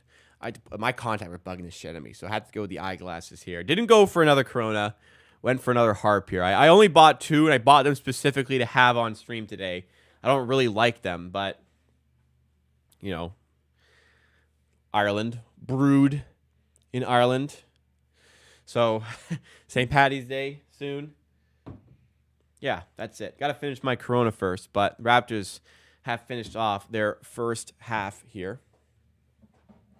And they've been okay. They had a pretty good run with their bench in the early stage of the second quarter, and that's what's really keeping them in the game here. They're outmatched by the Orlando Magic starting five. As to be expected, Orlando are 38-28. We are 23-43. Different ends of the NBA spectrum here with the way things have shaken down this season. And this team, what's made them as good as they have been is their defense. And they are imposing that here, limiting the Raptors to 48 points. That being said, how about the Raptors limiting the Magic to 50 points at halftime? Now, a lot of games this season, the Raptors have allowed like 75 points at this stage of the game. So happy to see that they're keeping the Magic to 45% shooting from the field, 35% shooting from three. Raptors starters, Gary Trent is having himself quite the night here. 14 points so far with 3 rebounds. 3 of 4 from 3, 4 of 8 from the field. That is the story with Gary Trent, huh? 3 of 4 from 3, 1 of 4 on 2s so far tonight. Mayo Quickly's 2 of 5, but despite only having 8 points, he's got a lovely 6 assists in the early stages here and 2 steals to go with it. Ochai Agbaji not finding his range from 3. Been a struggle for him in his Raptors career thus far, but only a -2, so hopefully he can kind of improve things going forward. Grady Dick is -12. That's the worst of the team so far. Hopefully he can kick on offensively for the second half. On the bench, this is where we have the stars of the night. Jordan Nwora leading the way at +15 on the plus-minus. Now, plus-minus isn't everything, but good things have transpired with the bench out there. Jamias Ramsey had that very heavily banked 3 that went in for himself, and he's a +5. Jonte Porter looking solid on defense once again here. He hasn't scored, but at least affecting the game to a certain degree, and he's +8 on the night. Bruce Brown even chipping in with 3 points. The bench really haven't scored much, but those minutes seem to have been doing well against this perhaps a little bit lackluster Orlando bench that we have seen so far today. You know, Markelle Fultz not a good defender. Cole Anthony not a good defender. Markelle Fultz getting better, but maybe not quite there yet overall. And even winning those minutes with Jonathan Isaac on the floor, very interesting for the Raptors. But you know, overall for the team stats, neither team shooting the ball particularly well. Been a bit of a grit and grind game. Early 2000s showing, if you will, between these teams, 50-48 at halftime. Not turning any heads by any stretch of the imagination. Raptors getting out-rebounded by one. Only one offensive rebound for the only 3 offensive rebounds for the Raptors, 2 for the Magic. Turnover-wise, they've committed 8. We've committed 8. It's not been the prettiest of basketball overall, but we'll call it a defensive battle, and I guess that is what we can chalk this one up to. But the Raptors looked really good in the first half against Denver, of course, on Monday. Blew a 22-point lead. Looked really good in the first half against Detroit. We're up by 16 at one point. Blew that lead. Now evenly matched with the Magic at halftime. Where does the team go from here? Does it taper off? Does it maintain this level? Because I'm not really sure the Raptors have much more to give in this game. But it feels like Orlando can do a whole lot more. And if they start to kick on, yeah, the Raptors could be in a little bit of trouble here. Just checking in on the sub count, guys. We are less than 50 subscribers away from the magical 17K. And, I mean, what better way to celebrate St. Paddy's Day, March 17th, than to get the 17K on that day? That's going to be the goal here. Ambitious to get 50 inside 2 days, but let's try and do it because I want to get this giveaway going. The Raptors have 2 days off to start next week, Monday and Tuesday. I believe they are off. That'd be a great day to get that giveaway started with a video. And yeah, you guys can help us get there by subscribing to the channel, as long as you're enjoying the Raptors content. But yeah, it's not too bad. You want a door shot replay? Okay, thankfully the ball is visible here. Where is it? Right there. So I know when it's not there. All right, door shot replay as you wish. So when it's not there, obviously I know I haven't done it yet. And then it's easier for me to find going back to where it was earlier on in the stream. All right, let's do this. The door shot was ugly today. It was very ugly today. But it did go in. It did go in, and that's what counts. All right, let me find it for you guys. Oh, I found the exact spot. There we go. So my contacts are bugging the shit out of me. I just wanted to get comfortable, throw on the old spectacles here. All right, let's take a gander here. Took me a while to get settled this time. Wasn't super feeling it. Took me a while to get settled. You see me go down here. Took me a couple. Here I was thinking, like, man, I'm not really feeling this right now. Wanted to kind of take my time, but then I'm like, so many times you just go for it. And when you just go for it, good things happen. So just went for it right there. Here, right there at the pump, hang on. Right here at the pump, I'm thinking, man, I'm not feeling this right now. But I just thought, fuck it. Just shoot it, bro. So just shot it. I do not know how that one went in. I got no idea how we got this one to drop, guys. Just went for it, as I said. Overall, good follow through. Like a nice middle finger pop right there. Like to go with my my follow through. It comes out like that, like this a little bit. That's just how it kind of happens. It's kind of a tendency I have with darts because I'm left eye dominant, but I'm right-handed, so it comes out more towards this side. So to get more straight, my follow through kind of going like that has been what works more so than this. Anyways, I use kind of the same sort of strategy for the door shots. So flares out. The middle finger popping is a bit weird.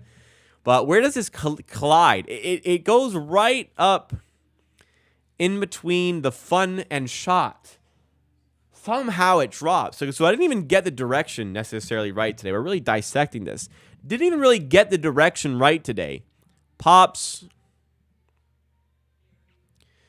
a little bit higher than where it is here. Oh, I fucked up. I'm trying to pause it on the spot here. Let me see.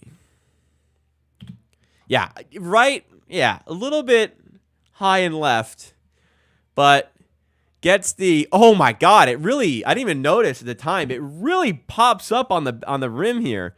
One big pop. Like look how high it is. That's already hit the rim and it's already way up there, and then hits the rim again.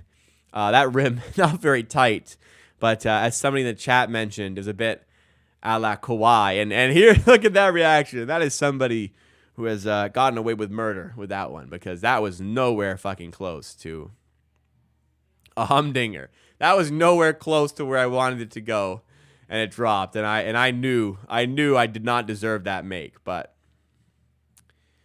they all count, I guess. It's tough to miss on this net, I guess, sometimes, huh? That was a good replay. I'm glad I revisited that, because I did not see in the moment the big pop up off the rim. I didn't think it was going in. When I hit the rim, I didn't think it was going in, but I did not notice it popped up like that. That was pretty crazy. Not wet. But hey, man, I was worried for a while about going 500 on this thing, but we're soaring. 19 of 30. Like, I can miss 8 in a row and still be at 500. Things are going swimmingly here. I wonder where we're going to be to end the season. I guess I'm just getting better because I'm just taking more and more. Is there other leagues where hitting the backboard counts for less? That'd be an interesting way to for the sport to go. I don't know. Interesting. Because like at one point, I mean, I guess that'd be all shooting. It'd be old head nightmare. I don't know. I wonder if anybody's ever experimented with a rule like that. Yeah, using the force. Funny, I've been on a Star Wars binge the last couple days. Watched episode 1 yesterday. Episode 1 is better than it's made out to be, by the way. I do enjoy the politics of Star Wars and the journey, the tragedy of Anakin Skywalker. I love processing every step of Palpatine's plan to manipulate everything about the Republic to get full control. It's all very interesting. I watched episode 2 today. Episode 2 kind of sucks, but some decent parts in it, of course. Episode 2 kind of sucks. That's the worst of the first 6 for sure. McDonald's has arrived for Thomas Perry. Enjoy. I'm just thinking about that McChicken and double cheeseburger dressed like a Mac. That sounds good. Shout out Rogue One, by the way. I don't know if you guys are Rogue One fans, but Star Wars Rogue One, elite movie. Like, elite movie. Man, one of those movies you wish you could watch for the first time in theaters again, like I did.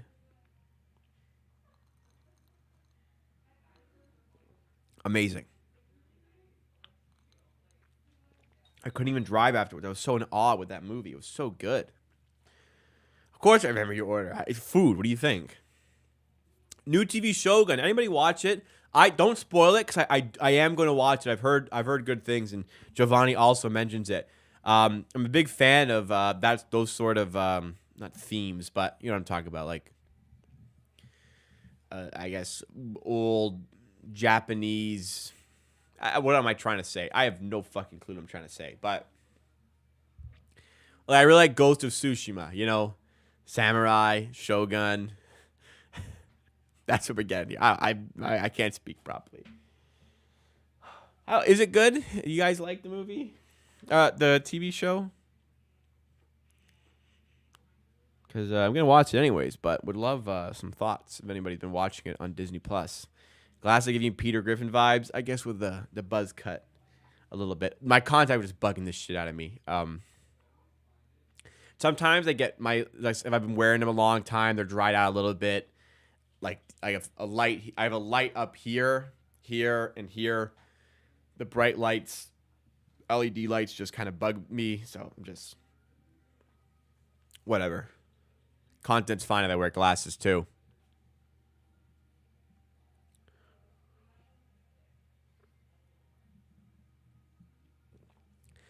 Kayla Gray just asked, Mike Batiste, Raptors assistant coach, about the Orlando Magic having clamped down on defense in the second quarter. 21 points in the second quarter. Gonna need to improve on that.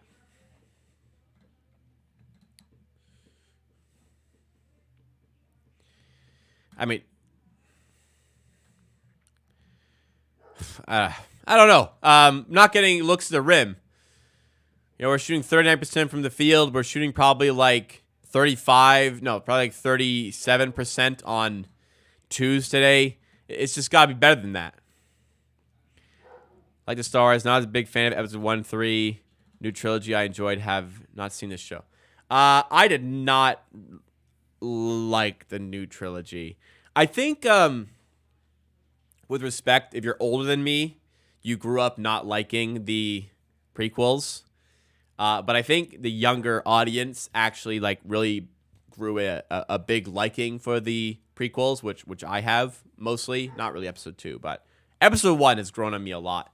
I did not like the sequels. It was a mess. Episode 8 and 9 were just a mess. And episode 7 was like A New Hope remade. I don't know. I'm not getting into a Star Wars debate here, but I do not rewatch those, but clearly rewatch the rest. Mando was great. I really liked Mando. I think Book of Boba Fett was overly criticized, and Kenobi was pretty good. You know what was awesome? What's it called? Andor. Oh my God, Andor was one of the first like Disney shows, like like the Marvel shows and Star Wars shows, that I was literally after every episode like, oh my God, I gotta watch it. I gotta watch the next one. Andor was so good. I highly recommend if you have not seen.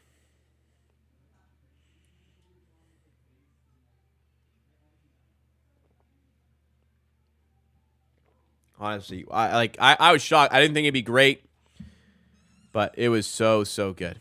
All right, let's get back in the game here. Second half has begun. I'm a really big Star Wars fan. Haven't noticed. Banchero not heading to the line here, but a foul has been called.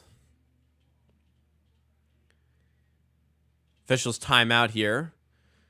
Apparently some blood on the floor. Do the Raptors get their mid-level acceptance offseason? I actually was asking myself the same question yesterday. I don't know. I would think so, but I'm not 100% sure. I agree. Andor's best Star Wars TV show. Like, I really like Mandalorian's great as well, but like Mandalorian kind of follows.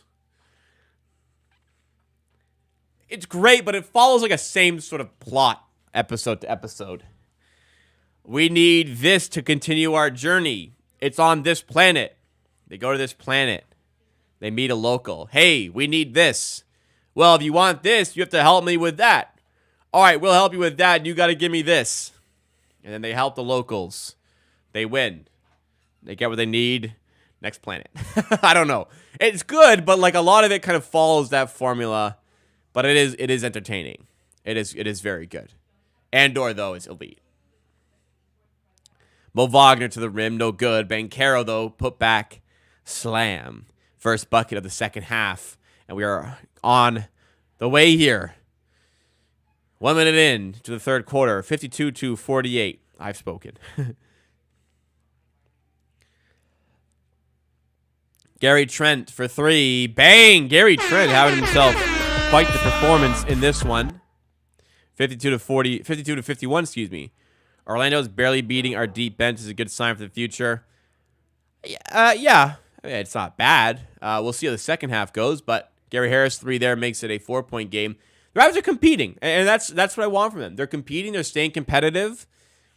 I can't ask for much more than this out of this group, 100%. The amount of injury casualty, the amount of injuries overall.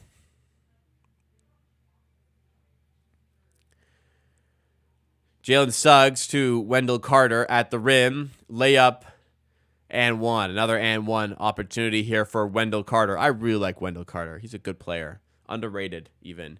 He's respected, but still underrated. I like him. What's funny is the Bulls traded Nikola Vucevic. They traded Wendell Carter and the pick that became Franz Wagner. I actually think they traded somebody else who was good. Let's confirm. Nikola Vucevic trade. Wendell Carter, Otto Porter Jr., actually.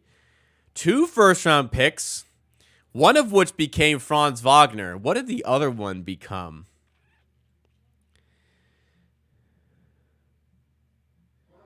I believe the other one became a good player as well. But one of those picks became Franz Wagner. And Vucevic sucks. 58-53, as the Raptors grab themselves a bucket here. Gary Harris to Suggs. Orlando looking like they're just kind of getting in the ascendancy here. Another foul called against the Raptors. How many fouls is that? That feels like a lot of fouls. 13 fouls called against the Raptors. Only 12 against the Magic. All right, I mean, right there. Yeah, that Vucevic trade was bad. Speaking of bad, my take on that Vucevic trade. At the time, I was thinking, great trade for Chicago. One of the worst trades ever in the end. I got that one wrong as well. Anything linked with Franz Wagner is bad for Jacob.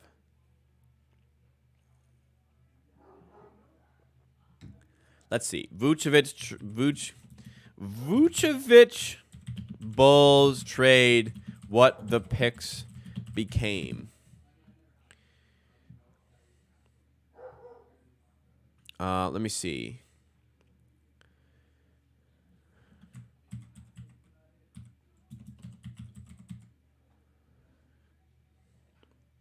The Magic used one of the draft picks on Franz Wagner. It didn't mention who the other pick became. But anyways, yeah, the trade didn't go well. And honestly, Wendell Carter might be better than Vucevic. When I say better, I mean more effective to winning in the NBA. What do you think of a Pirtle to the Grizzlies? Also, the other pick turned to Jet Howard. Oh, it was that one. We'll see. I thought it was a reach at the time. And have not moved off that stance as of yet. Look at that guy munching behind the scores table there. What is that guy eating? Looked like some pad thai or something. Look right there. What's this guy eating? Right there. Didn't get a good look. Oh, I think Scotty Barnes has a smaller cast than last time, actually. So hopefully the finger recovery or knuckle recovery is going well. All right. When you're making a trade or reevaluating a trade down the line, I don't like to look at what the player became to evaluate said trade. That's fair. I don't want to look at, like, just because a team did well with the draft pick, does that make the trade inherently worse? Like, who knows if that's who you would have drafted if you were in that position. But it's just funny that one of the picks became Franz Wagner. As another bucket goes for the Magic, and Raptors call a timeout here, down 8. 17 already for Franz, where we've been speaking of here. Like the Luka Doncic Trae Young trade, right? Luka Doncic, Mavericks traded Trae Young and the pick that became Cam Reddish for Luka Doncic. Does the fact that the Hawks used that pick on Cam Reddish make that trade look even better for the Mavericks? No. Who knows if the Mavericks would have used that pick on Cam Reddish? It was what became I think was the 11th overall pick. Like if the Hawks absolutely get a home run pick out of the 11th pick, does that make that trade inherently worse than Mavericks? No. I don't like to look at it through that sort of hindsight lens. I try to look at it in the moment. What was the thought process? And the thought process made sense, and that was a win for the Mavericks. That you cannot convince me that that was not a win for the massive win. People call that trade a win-win. No. No. Doncic is the superior player to Trae Young. I understand that both have been to a conference finals. Both are very good. Trae Young is an all-star. Different levels of players there. I'd say there's no reason for Scottie Barnes to come back this season. Like, zero. Just, he's done his thing. He's had a great year. He was an all-star. Just rest up. Get yourself ready for next season. Oh, sorry. I got asked by Sahaj what do I think of Pirtle to the Grizzlies.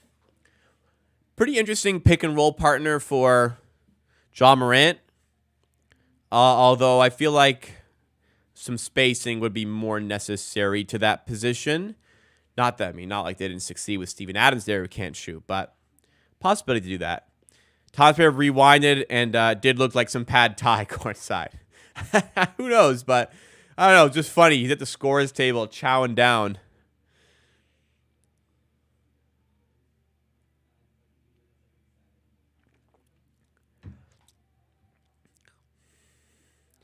Man, that you guys see that bank shot video? I mean, I'm all for the kids having fun playing some hoops out front, but it's like, is that the best bucket they had on video to show?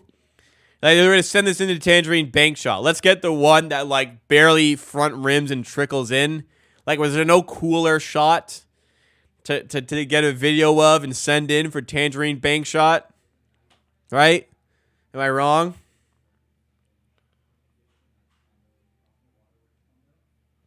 No, I know Steven Adams doesn't play there anymore. I'm saying it's not like they didn't succeed previously with Steven Adams as center, who also can't shoot. That's what I more so meant. But I know he's not there anymore. Oh my goodness. Raptors start off the play with a missed alley-oop slam. Get back in action with a missed alley-oop slam. Orlando just went the other way and got their own alley-oop slam with Jalen Suggs. And then quickly answers the other way with a layup. So I wonder if there's a bit more emphasis on games against the Raptors for Jalen Suggs. I guess there kind of has to be for the Raptors passing on him. That being said, there's no dispute the Raptors made the right decision. Speaking of Jacob's bad takes, how about saying not to draft Scottie Barnes? Please don't draft Scottie Barnes. Please don't draft Scottie Barnes at 4. Draft him later. That was my stance. Wrong, Jacob.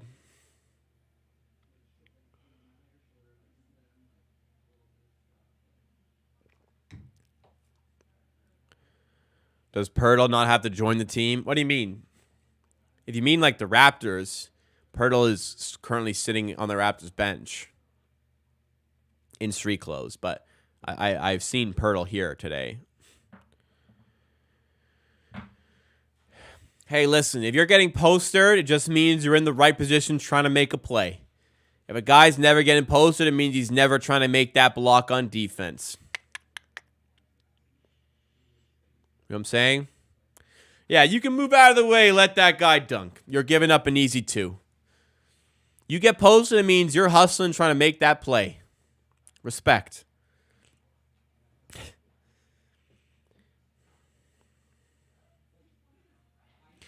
I was okay with the Raptors drafting Scottie in that draft. I was just saying, this is not a top 4 pick. If you want him and this is your guy, that's fine. Trade down and take him later. As it was, that wasn't going to happen. OKC were going to take him at 6, so the Raptors literally could not trade down and get him because they wouldn't have gotten him. But at the time, I was like, please do not, Suggs is clearly the better player. Just take Jalen Suggs. But, no, very wrong. I actually didn't see that Jalen Green highlight. Yeah, Yuta Watanabe is spoken about being on posters. One person I will say, if you look at that Brandon Knight low light tape, which are very funny to watch, okay, yeah, sometimes the defender's trying to make that play, trying to get that stop, and I respect that. Gary Trent, big bucket again. Man, this guy's playing well. Sometimes, though, you got to realize you are absolutely not going to get there in time. And Brandon Knight, God bless his soul, he never knew when to quit. He could be way behind you, not even close to being able to make that block. He's going up and fighting for it when sometimes he shouldn't, but it's funny as hell. Abaji corner three, and man, wide open. Some of these just gotta fall. One of the nastiest posts of all time is, yeah, that Chris Dudley one with Shaquille O'Neal. And Shaq shoves him. I love that highlight. That is so fun. And the best part of that is Dudley picks up the ball and wails it down the court trying to hit him. I love that. That image of Dudley just slinging the ball halfway down the court trying to hit Shaq. He's nowhere near him, though. Oh, that is such a good fucking video, man. Go watch Shaq's poster on Chris Dudley. If you want a good laugh, man, that is such that image of Dudley wailing the ball halfway down the court trying to hit Shaq is so funny. Abaji in transition, you can't miss from here. There you go. Ochai Abaji getting up in the Raptors' quick 4-0 run. Timeout Orlando. Abaji really got to hit some threes though.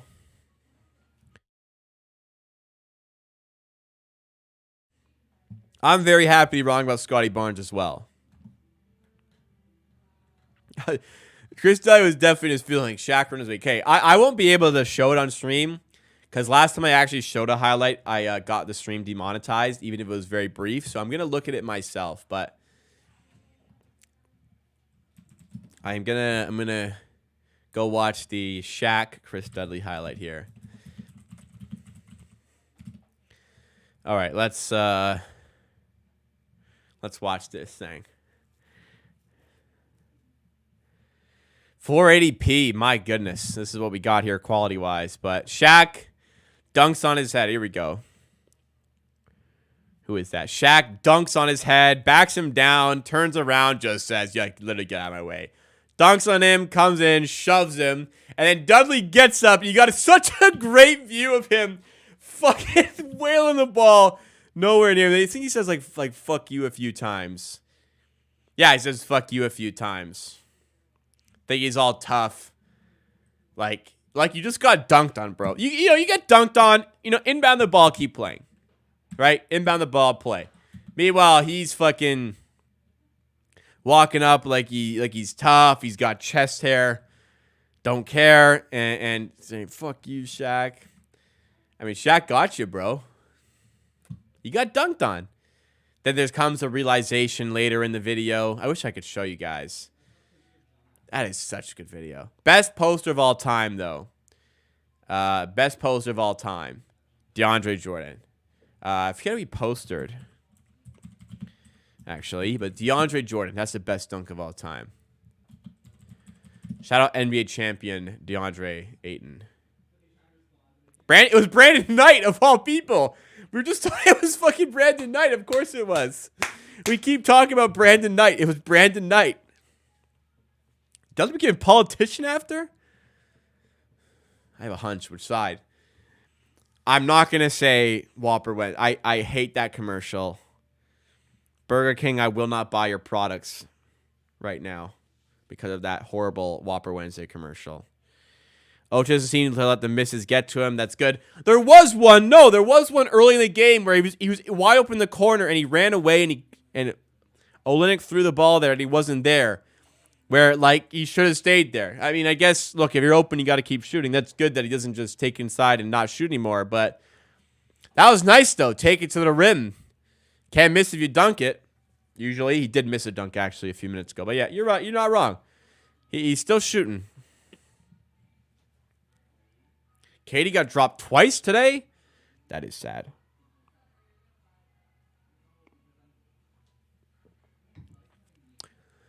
Live game total 205.5. Wow, low scoring. Back from timeout here. Raptors down 4. 65-61. Markelle Fultz, short 2 is good. 67-61 for the Magic. Bruce Brown handoff to Abaji. Jonte Porter in the game for the Raptors. 5:28 to go. Very low scoring game. Jordan Nwora loses his handle, but he's fouled. All right.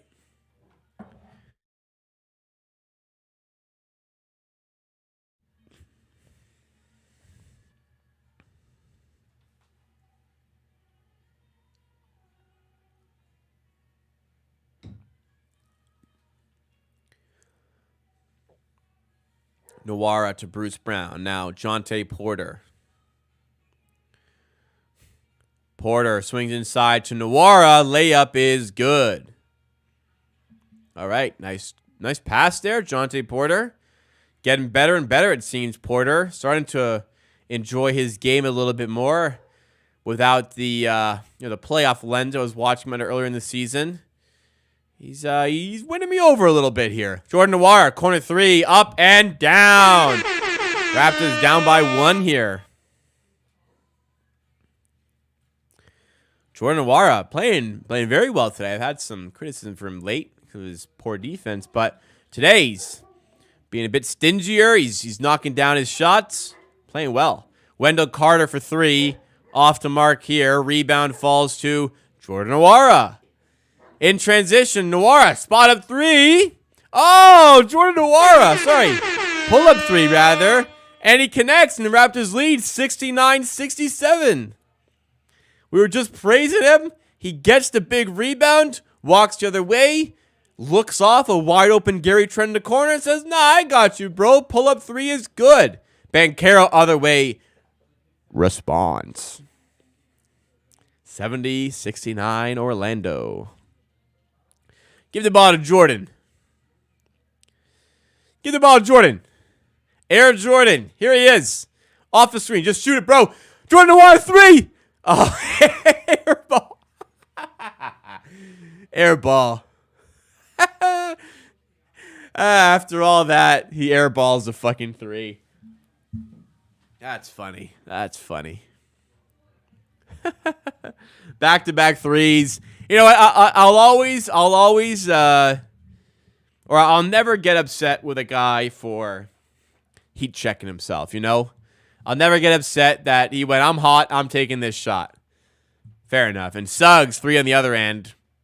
Quick look at the Raptors bench after it as well. Would I re-sign Jordan Nwara? I'll use Adam Wetstein's least favorite word. I like his effort. You know, if you get him super cheap, I don't think it's a bad guy to have in your 15 on the roster. If you get him cheap, which I think you can, there's some NBA qualities there. I'm not. I think in an ideal world he doesn't play ever, but it's not an ideal world. Sometimes you have injuries. Not a bad guy to fill in.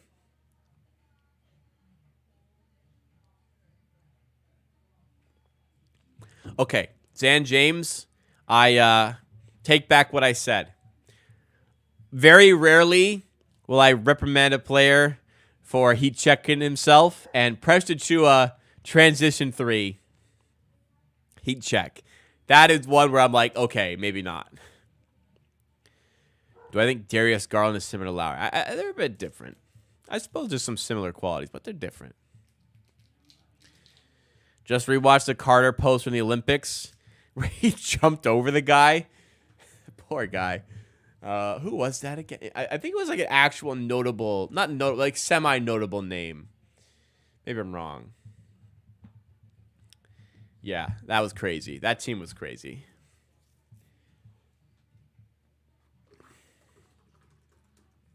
By the way, the PWHL, the Professional Women's Hockey League, didn't know until last week. None of the teams have names. Their team names are like it's PWHL Boston versus PWHL Toronto. They don't have like, Toronto Raptors, Toronto Huskies, Boston Bruins. They don't have that. It's just PWHL Boston and PWHL Toronto. No team names yet.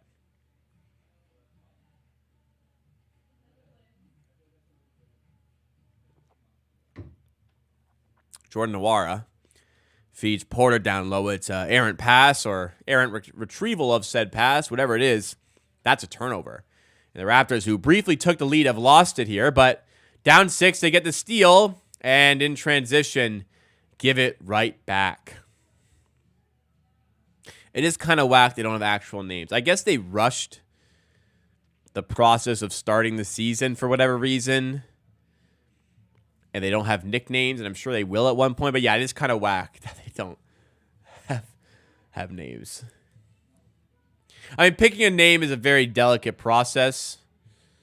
They got to go through a lot of testing to get the name right. So I get why they're waiting, but yeah, it's a bit strange.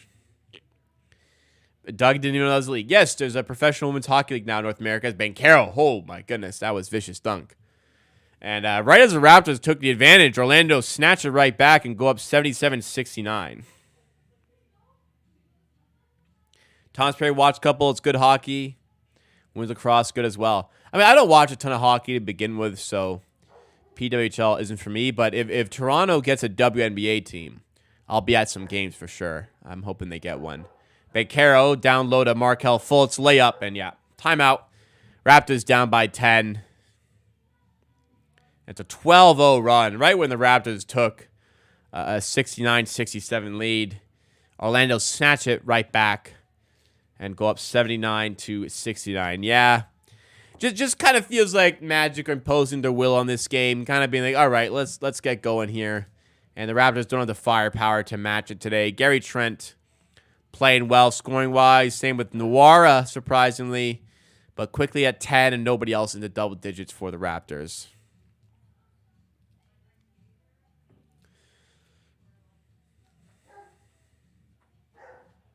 Sorry, I hear my dog barking. We got company over.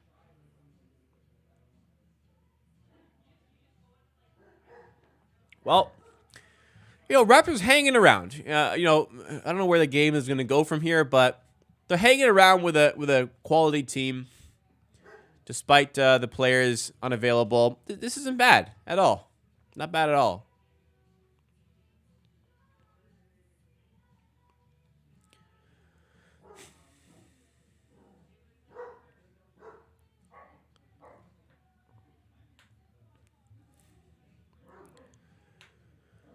Ooh, look at that elite class. Rookie of the Years with All-Star and in their first 2 seasons. It's LeBron, D. Rose, Blake Griffin, Kyrie Irving, Ben Simmons, and Paul Beccaro. I actually saw that at elite of a list.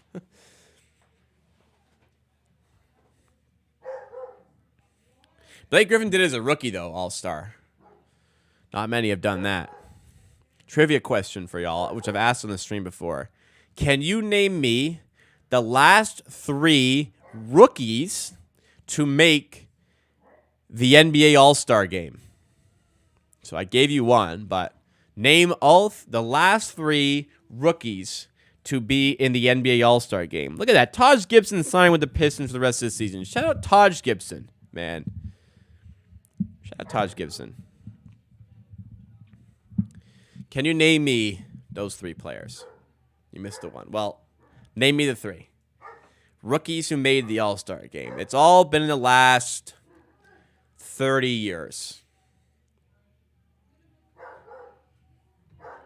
I think last 20. Let me confirm. No, last 25.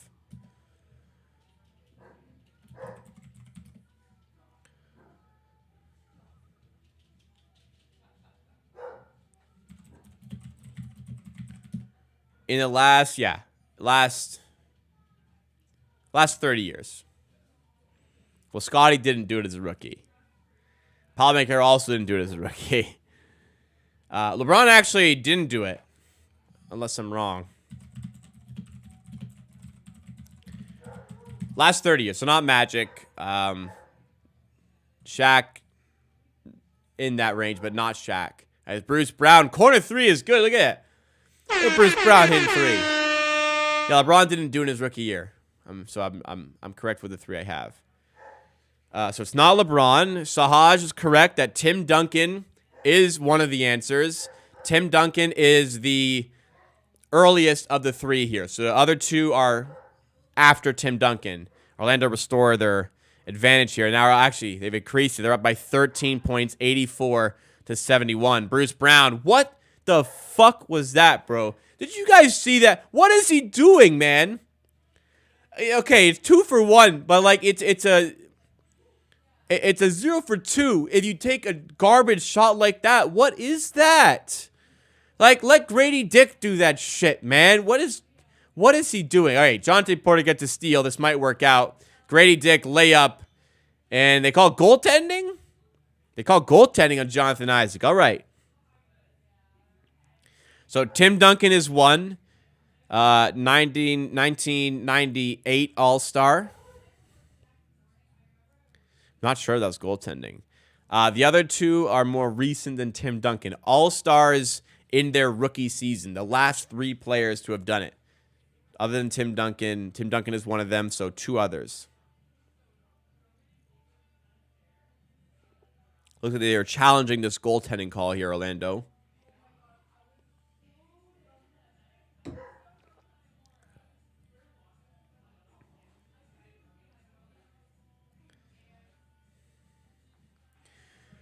like to see a slow-mo of this one.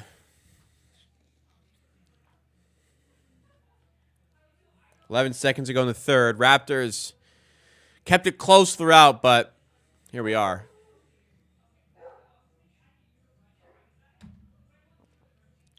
That looks like he got it right on the backboard. Not sure there's going to be enough to overturn. Let's see. It's like right on the backboard. It looks like it right at the same time. So Raps fan has one of them. Blake Griffin is the most recent rookie All-Star. There's one in between Duncan and Griffin. You have to remember, Kobe wasn't great out the gates for the Lakers, but it is not Kobe. Also, Kobe was drafted before Duncan, if I'm not mistaken. Anyways, one in between Blake Griffin and Tim Duncan as rookie All-Stars. And it may not be an obvious all-time great, but it is an all-time great and Hall of Famer who's done it.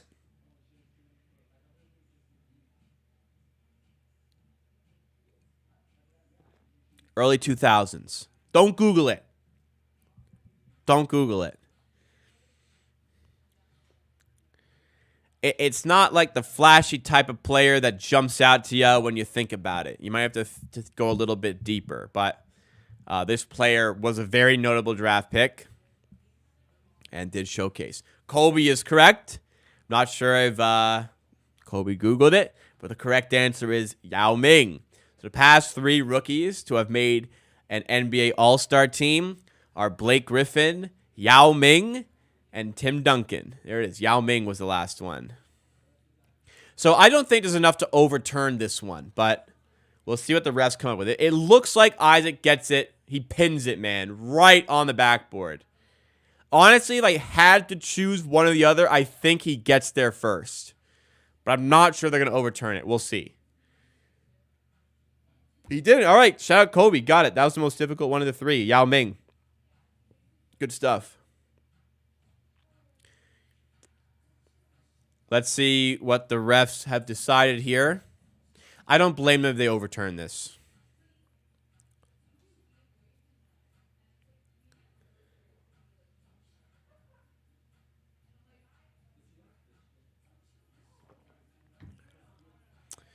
Inconclusive.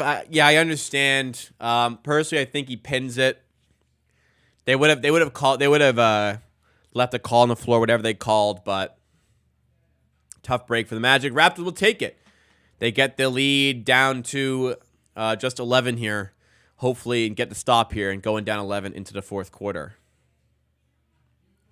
I don't really care if we win this one, David, but I'm happy they're keeping it competitive. And honestly, again, it's better they lose games right now. They're keeping competitive even with the crop of players they have at their disposal, and I think that's pretty impressive. So I'm content with how the game is going right now. Like I said at the start of the game, we made it. We probably won't crack 100 today, but defense hasn't been that bad. Offense, we're doing what we can. We're getting some good reps for some young guys. It's not bad. Cole Anthony at the buzzer, no good, and the Raptors will go into the fourth down 11. So kind of unfortunate how that quarter ended, to be fair. The Raptors were up 69-67, and it's a 15-4 run, but not bad. Still doing okay here. Grant Hill, I actually don't know if Grant Hill did it, but we have the most recent 3. Grant Hill was an all-star in his rookie season, but did so before Tim Duncan. So I guess he'd be in the 4 most recent players to do it. But Grant Hill, good call by Grogan. was an all-star in his rookie season as well in 1995.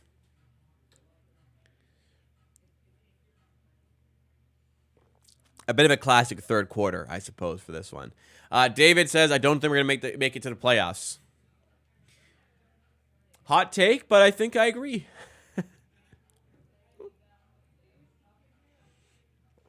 Jaron says, I'm so WTF about this year. Take care, Raptors faithful. See you in October. Hey, man, I don't mind watching the development process. I mean, I'd rather watch wins, but seeing the process, like, Jonte Porter improving his game, it's interesting to see things like this. Grady Dick getting better. Manuel quickly getting these more primary reps. The journey is interesting. Are you going to live stream the NBA draft? In some capacity, yes. Might need to do it for work, so it may be on my work's channel. But I will be on YouTube streaming. So last year I did, so Raptors drafting 13th. I compromised with work. I did the top 10 for my work. Hopped over onto this channel and streamed for the Raptors pick, which is a good compromise. Not sure what will happen if the Raptors have a top 6 pick. Probably will have to do it for work. But if the Raptors are drafting late first, like mid first and early second, rather, probably the same thing. I'll do top 10 for work and then come over onto Amateur Hour Sports.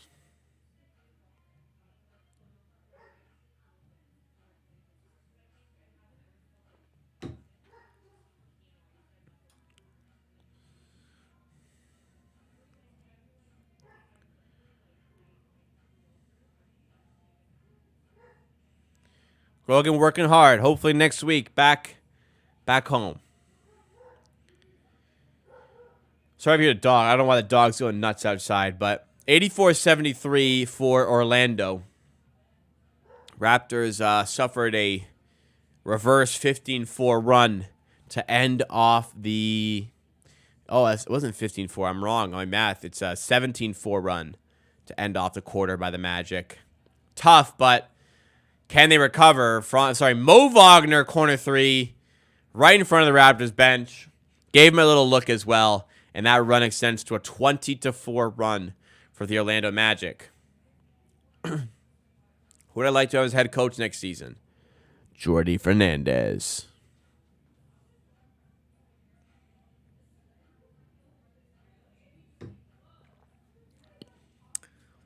I gotta say, I liked what he's done with the Kings, and I loved what he did at FIBA World Cup, man. Just his ability to adjust in-game on the fly. Oh, man. Talented guy. I want him before somebody else gets him. 89-73 now. It's a 22-4 run for Orlando. Jamias Ramsey lays in, or dunks it after a nice feed by Quickly. It's a 22-6 run. That Jordan Noir heat check seems like a long way away. Jonathan Isaac layup is good, and the Raptors just not getting stops right now. Darko is pissed. Calls up for a timeout. Yeah, things are fading away for the Toronto Raptors here. Absolutely fading away for the Toronto Raptors here. 91-75, and this game seems all but lost at this point. Let's hope to finish strong. Let's hope. Look. People like to joke about fake comebacks. I'll take a fake comeback right now. Fight back, get back in this game here. 79 viewers here. We're at 46 likes. 4 likes away from 50. Make sure you do hit the like button if you are enjoying the stream content today. We would really appreciate it if you help support the content, drive us up in that YouTube algorithm. And reminder, if you're new to the channel today, subscribe to the channel because we are on the road to 17,000 subs. We're less than 50 subscribers away from that milestone. And when we do hit that milestone, guess what? I'm giving away a Raptors jersey. And at 905 Yada, member in the community, is also giving away a Raptors jersey. So 2 Raptors jerseys into the Amateur Hour Sports community when we hit 17K. Yeah, they kept it competitive for 2.5 quarters. The talent overall here is... there's Just a discrepancy. We've kept competitive, and I think that's really all I can ask here. Do I give Darko a second chance? I don't think I have a choice. I don't put it past Darko to turn things around with a more defined roster to his taste next season and be better. I don't put it past him, but I do not expect it.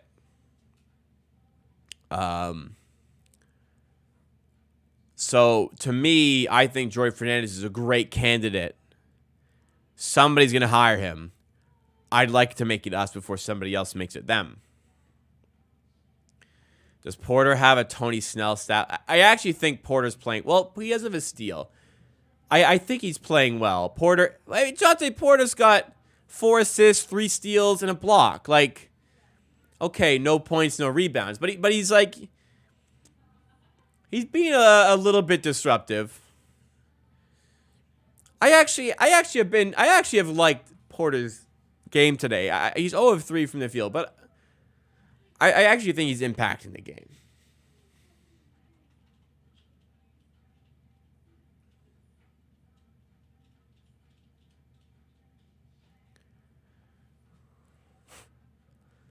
Jack Armstrong, man, if you're going to pay a guy to do an ad read, Jack Armstrong's got to be your guy. This guy hypes up. BK, baby.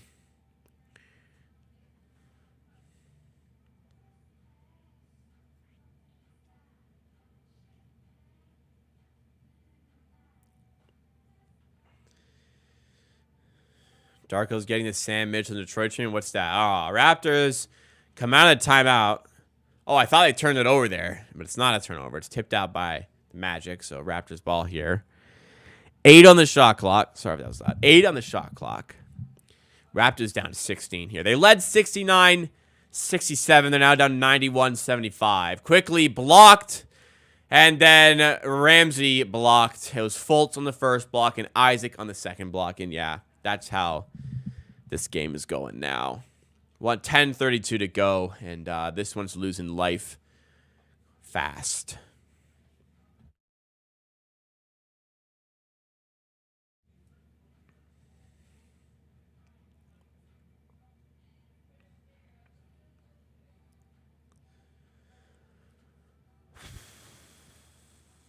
Wow, slow game. Raptors only taking 61 shots here. Jameis Ramsey on a rebound there. And nearly turns it over. Let's pass to teammates, guys. Jesus. Slow-paced game overall. Bit of a block party, eh? You ain't wrong. Olynyk turns it over, and yeah. Raptors not getting buckets, and it won't help when they turn it over, and Isaac goes the other way. Uses his size. Man. Jonathan Isaac. If he could have stayed healthy. What a talent, man. Like 6'11", long, good defender, good shooter. There was a lot of potential here if he could have stayed healthy.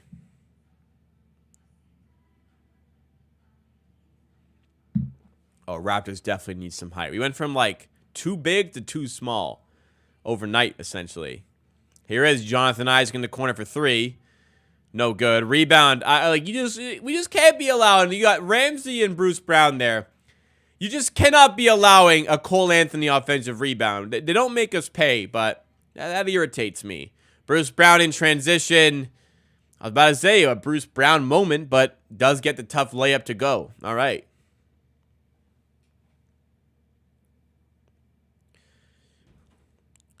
Man, we got to fucking play Orlando on Sunday again. Christ.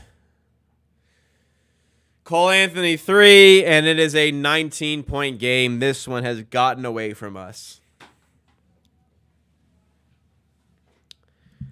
Oh, we were up by 8. It was 34-26. And we were saying, like, second half, like, we kept it close, but second half, what's going to happen? This is what's happening. Defense has gone away. So has the offense. But Bruce Brown, little how do you do on the 3.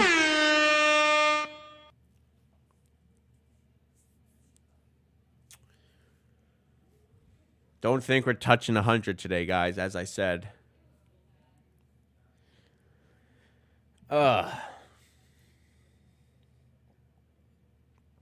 Looking forward to some pierogies after this.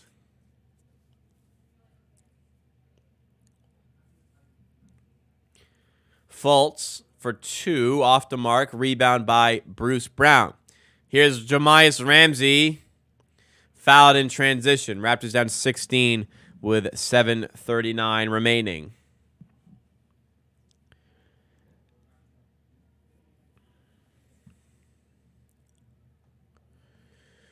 I feel like the Magic have turned into a bit of a bogey team. I don't know. They're way better than us, but I don't know. I feel like we have just very much struggled to hang with the Magic as of late. Maybe I'm wrong. I'm going to check StatMuse after this to see our last 10 games against the Magic. See if I'm right.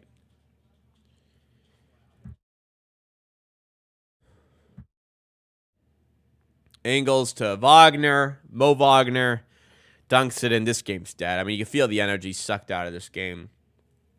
Sucked out of me. Brown layup. All right, Brucey doing some things here.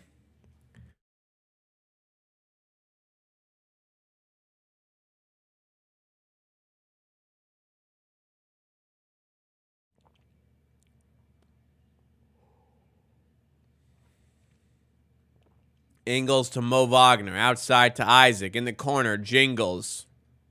Air ball. Bruce Brown to Olynyk. Up fake. In the corner, Gary. Gary Trent 3. He's been so good tonight. Shout out Gary Trent, man. He's getting better and better as the season's gone on. Honestly, from where he was to start the season, Gary, he's kicking on.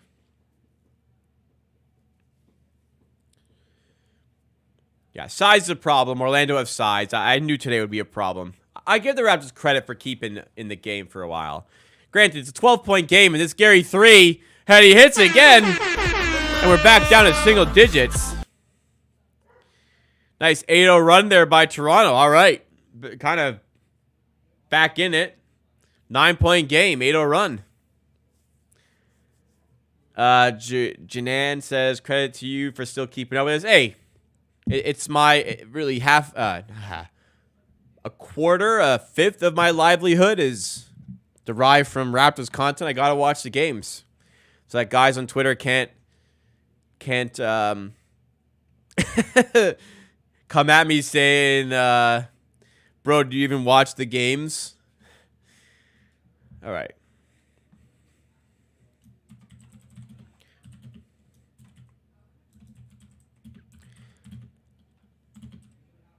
Mario Hezonja stats with the Magic. That's why is somebody searching that?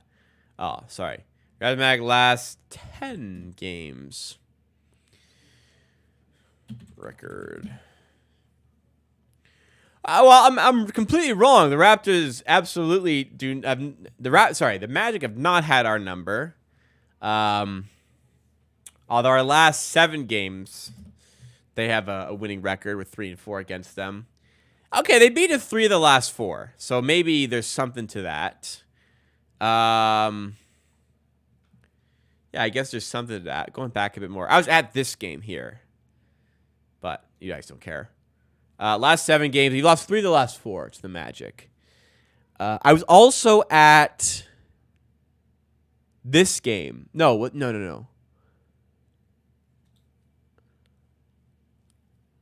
I at a different game? I was at this game. They won 110-109. The Magic closed the game on a 9-0 run. I was also at... Wow, we really had a big win streak against them. I was at... What would it have been? Not the 6-point game. They blew us out in one game a few years ago. Was it this game?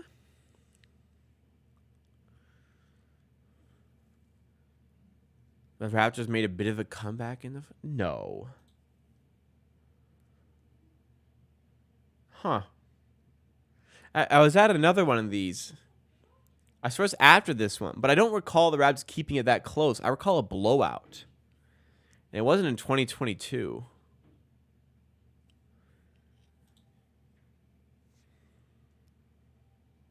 I don't know. Just for my own curiosity. I don't know why I was looking at that. Anyways.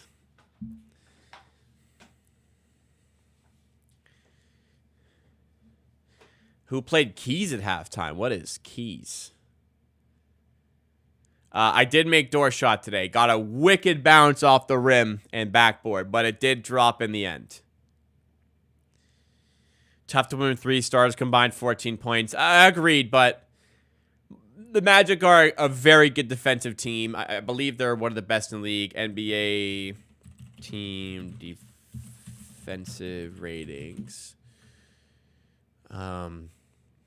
Made it an 8-0 run, made it a 9-point game, though. Could this be a crazy comeback? Grady Dick lays it in and suggests, hey, we're still here. 7-point game. Team defensive rating, the Orlando Magic are 4th in the NBA. There you go. Suggs layup, though, responds and ends the 10-0 run with a layup. Adam Wedstein says, if you hit 17K subs, I donate a pair of tickets. Well, guys, if we needed another reason to make that happen, shout out Adam Wedstein for the super chat.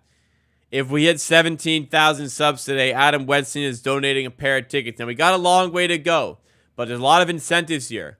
First and foremost, hey, I stream every Raptors game like for content like this.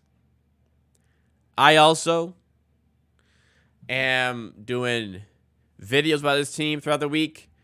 2 jerseys are being given away when we hit 17,000 subs. And Adam Wedstein will give away a couple of Raptors tickets. Let's see. Olynyk lays it in there. So make sure you're subscribed to the channel, everybody. And, of course, I'll shout you out. If your subscribers are set to... As Suggs crossed the great dick there.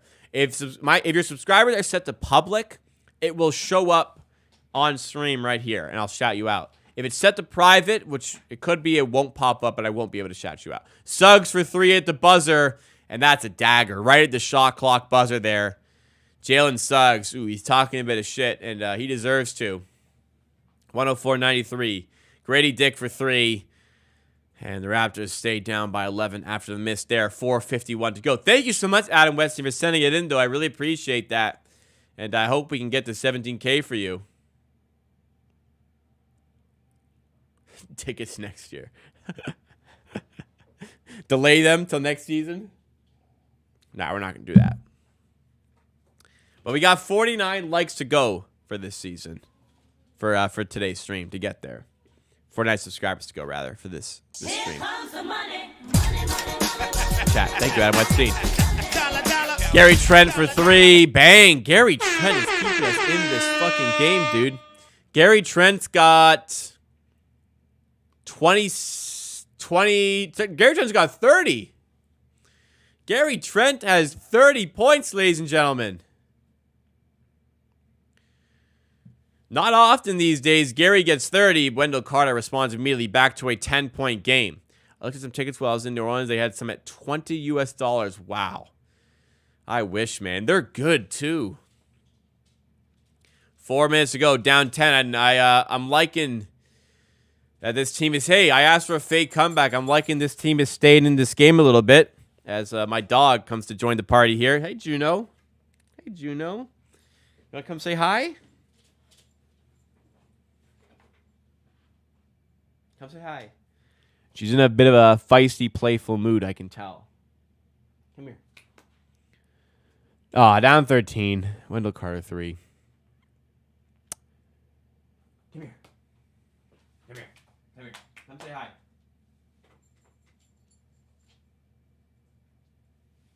Here she is. I want to pick her up. Show you guys. Come here. Come here. Doesn't want to get picked up right now. Come here. Come here. Come say hi. Come here. Come here. Yeah, she wants to play right now. No Can-Do'sville as she leaves. Tell you what, commercial. I got to piss really bad. I'll be right back, guys.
Oop, I'm missing some game here. Looks like an offensive foul. All right, my dog's a bit feisty right now, so we'll see if she keeps her cool for the last little bit of stream here in the post-game show. But the game's winding down, so we got some decent time here. 1 sec, guys. Let me just make sure she's been out for her bathroom.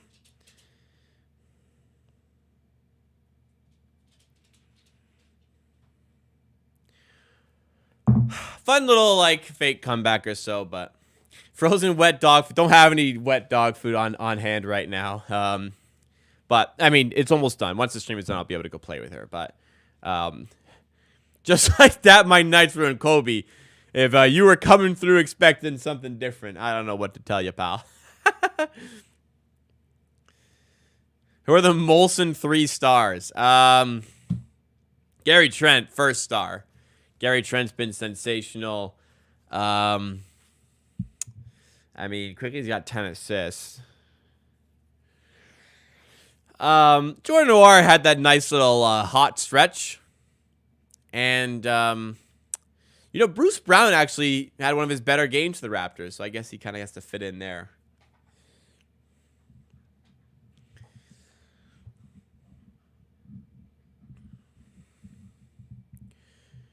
$111.96, back to a 15-point game. And, yeah, this one's winding down, and it ain't going to be a win for Toronto. Excuse me. It is what it is.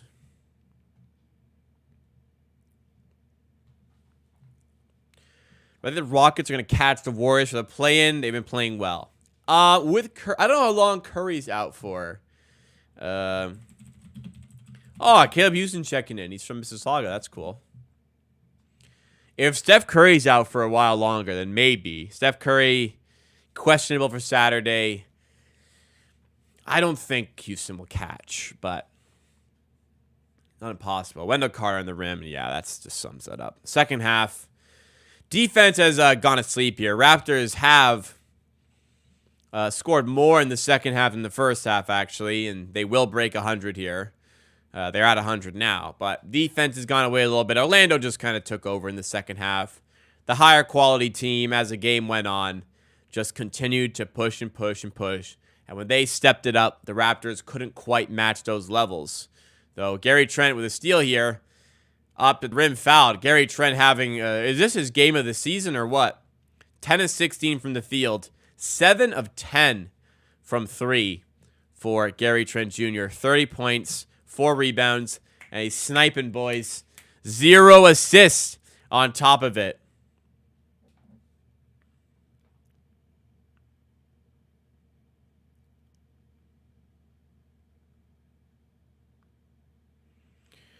And all I can think about right now is those jalapeno cheddar pierogies I got sitting in the freezer. And that next Corona. Yeah, Trent's in a contract year. I guess he's got to start playing like it. He certainly hasn't looked like it this season that he's in a contract year, but it's certainly working on it at this point.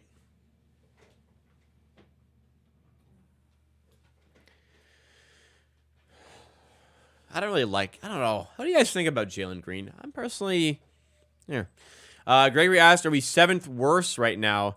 As of right now, yes, but we're right in front of the Grizzlies. The Grizzlies are a half game behind us. I'm not sure if they're playing tonight. I don't think they are playing tonight as this one winds down. We will see if the Grizzlies are playing tonight. No, Grizzlies are off, so tomorrow we'll see.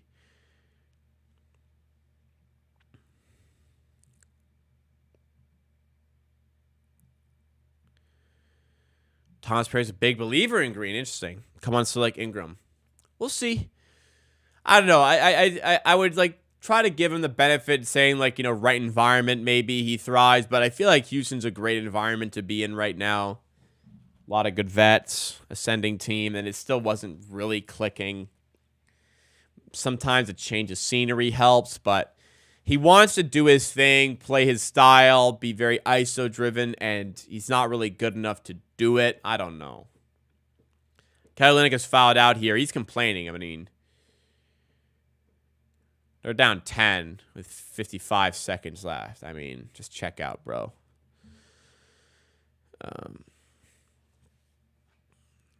Wanted that double-double. Yeah, I guess solid losing streak for the Tank, but this one wasn't a great watch. I don't know. It just felt like a bit of a choppy game, but I appreciate the competitiveness overall by the squad here.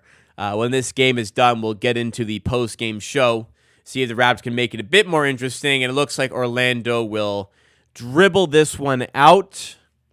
I've seen the Raptors try to score late anyways. We'll see if they do that today, but Orlando looks like they will just dribble this one out. Shot clock, game clock separated by 12 and a half seconds here. What am I going to watch? What am I going to do tonight?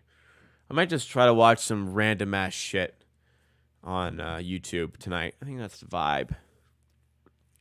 Or is it nature documentaries? We'll see. We'll see.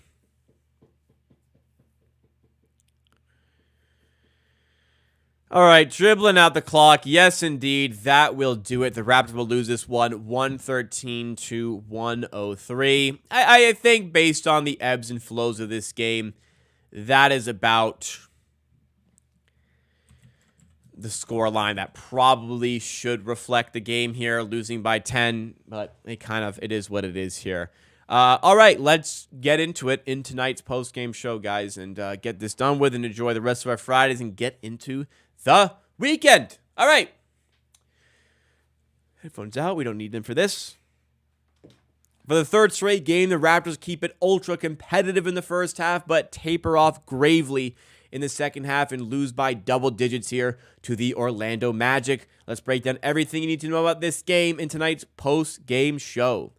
Reminder, guys, we do post-game shows like this, and we do live streams on the main channel for every Raptors game. So wherever you're watching this, if you do like what you see, make sure that you are subscribed to the channel to keep up to date with all the great content we have. We have another one of these coming on Sunday as the Raptors once again take on the Orlando Magic. But drop a like if you enjoy this one along the way. And yeah, it's kind of tough to do these post-game shows every game when the game kind of goes the same way. Not quite the same as, I guess, the other two this week. Monday, you're up 22 against the Nuggets and lose. Wednesday, you're up 16 against the Pistons and lose. And then today, they're up 8 early on. They were close at halftime, granted. They were down by 2, but a competitive first half. And we were kind of asking ourselves, okay, is this going to be another one where you're ultra competitive first half and taper off as the game goes on? And that was kind of the case today. We're happy the Raptors are keeping things competitive. That 22-point blown lead to Denver stings, but hey, you had a 22-point lead against the defending champs, one of the best teams in the NBA. That's impressive considering the guys that are out for this team. The Pistons won. You kept it competitive. Kind of sour to lose like that to the Pistons, but at the very least, even despite the loss, they were competitive. They played pretty decently. We understand the guys that are out here, but as it was, you lose by 6 to the Nuggets, you lose by 9 to the Pistons, you lose by 10 over here for this one. I don't know. Not much more to say. It's tough. The Raptors are keeping competitive, and that's great. And that's all we can hope for at this point. Competitive losses helping with the tank. The Raptors keep their spot here. They are now 23-44. And hey, guess what? It's not updated here in the Tankathon yet, but the Raptors at 23-44 are now tied with the Memphis Grizzlies for the sixth worst record in the NBA, and that's just only going to help with the draft pick. If you guys are unaware, the Raptors have about a 31% chance of keeping their pick as the seventh worst team in the NBA. As the sixth worst team in the NBA, they jumped to 45%. And honestly, it's not out of the equation for them to drop enough to catch the Portland Trailblazers in this tank race. But regardless, losses are good overall for this team, but being competitive in the process is good as well. Many people have argued against the Raptors tanking as you want to build good habits. You want to work on development. You can't really do that when you're losing games. But hey, the Raptors have been losing games, and I feel like there's value still coming out of it for a lot of players. Today, maybe not quite as much on the offensive end because Orlando are such a good defensive team. The Orlando Magic are fourth in the NBA in defensive rating. They've been just pesky all season defensively. They are first in the NBA in allowing the least amount of shots to their opponents. They play with a limited amount of pace, and they play stingy defense. And the Raptors were treated to that. Like, it was a 2-point game at halftime, but the Raptors only had 48 points. And it was kind of a question of whether or not they would actually reach 100 today. Now, they did, but when Orlando turned it on, they pulled away. The Raptors were down by, I think it was close to double digits, went on a big run, went up 69-67, and then Orlando went on a 20-4 run, and that's where the game completely went away from us. But as to be expected, the Raptors were 8.5 point underdogs here and kept relatively competitive, largely down to the very impressive display overall from Gary Trent Jr., but they just got outclassed in the end, and eventually the cracks in the foundation revealed themselves. So let's take a look at the box score here, see how it all went down. The Raptors go, team stats here. I want to start with the shooting percentages. Orlando gradually increased at a more exponential rate than the Raptors did. Overall, the offense in the first half, like it was 50-48, it wasn't great. Both teams kicked on, but it was Orlando who hit that higher gear, finishing with a 50% field goal percentage, shooting 45% from three. They end the game with 52 points in the paint as well. Raptors go 47% from the field. That really climbed because the Raptors were like 39% from the field to start the game. They climb up to 47% from the field. They stayed mostly around 40 from three all game, end at 41%. But yeah, Orlando kick on and win this game. Orlando don't out-rebound us. They don't force more turnovers, but it's a make-or-miss league here, and it seems as though Orlando just in the ascendancy a little bit, getting a little bit more out of their offense overall than the Raptors did, and that was enough to get this team to win. Orlando are going to be that stingy defensive team, and they showcased that, and if it wasn't for the performances of Gary Trent Jr., perhaps this one goes away quicker. Gary Trent really has improved as the season has gone on. 31 points, 10 of 17 from the field, 7 of 11 from three. Great stuff from Gary Trent here. 4 rebounds, 0 assists, which is kind of funny. Absolute bucket getter tonight. But elsewhere, it wasn't the most impressive play from the starters. Orlando have a good starting five. Good defensively, as I said. The cracks are more revealed from the bench units, but also from the starters Raptors. Kelly goes 10 points, 9 rebounds, 3 assists. Not horrible. Quickly, 10 points on 3 of 9 shooting. Not great, but 10 assists. His playmaking getting better. Abaji is not hitting threes, but getting maybe some improvements from cutting. Like, he's really got to start hitting his threes. He was 0-3 from 3 in this one, but maybe some improvements on the way. Grady Dick, this was one of his worst performances in a while.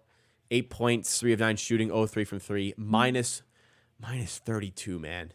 That is brutal for Grady Dick in just 23 minutes. On the bench minutes, though, we had some positivity. Like Bruce Brown had 12 points, 5 assists, 4 rebounds, and a steal. One of his better nights as a Raptor. Jordan Nwora had that electric spell in the third quarter. Ends plus 11 for the Raptors with 14 points, 3 of 5 from 3. Porter, I actually thought, even despite the 0-4 showing, no points, I actually thought he looked pretty good. Defensively, he had 3 steals, 2 blocks. Had some nice passing and setup plays for 4 assists. Was nice. Jamias Ramsey, a decent recovery after not playing so well against the Pistons. 10 points from him, 5 rebounds. good energy coming off the bench. And the bench got us a good run in the second quarter, got us a good run in the third quarter, and overall it kept the team mostly competitive. And at this point in the season, that's all we can really hope for. So once again, we talk about the tank. You look at the playoff picture, like the Raptors are far out of it at this point.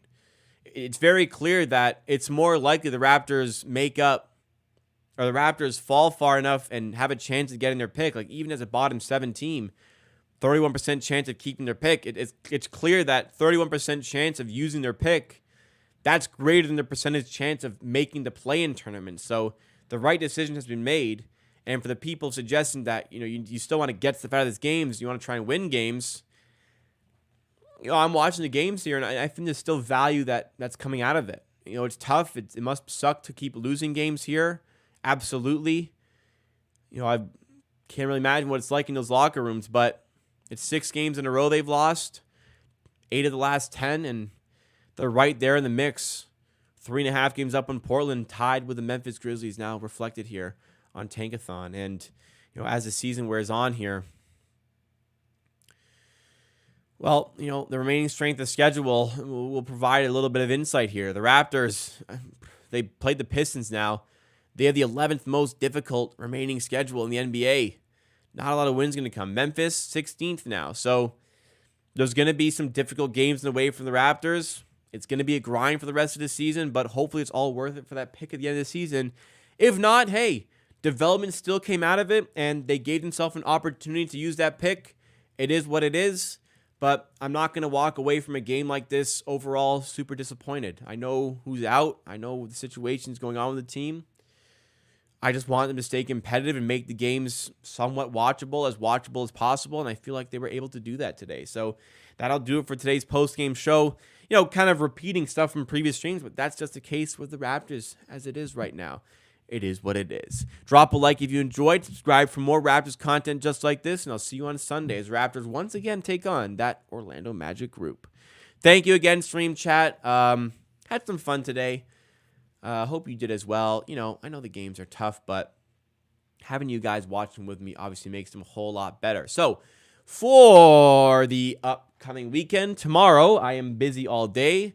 I could have been doing nothing all day. I still wouldn't have made a video. What am I going to talk about? They just keep losing games like this. I've already said it all. No video tomorrow. On Sunday, though, an ultra hungover Sunday morning member exclusive live stream, 10 a.m. Sunday morning. We're going to be doing a 2020 NBA draft redraft, and Sunday evening, Raptors in Orlando taking on the Magic. I'll be back for that one. So members, hopefully see you for that doubleheader. Others, hope to see you for that Sunday live stream. I'm going to go make some pierogies. I'm going to go have a Corona, and I'm going to go chill. Hope you have a great weekend. Happy St. Patrick's Day.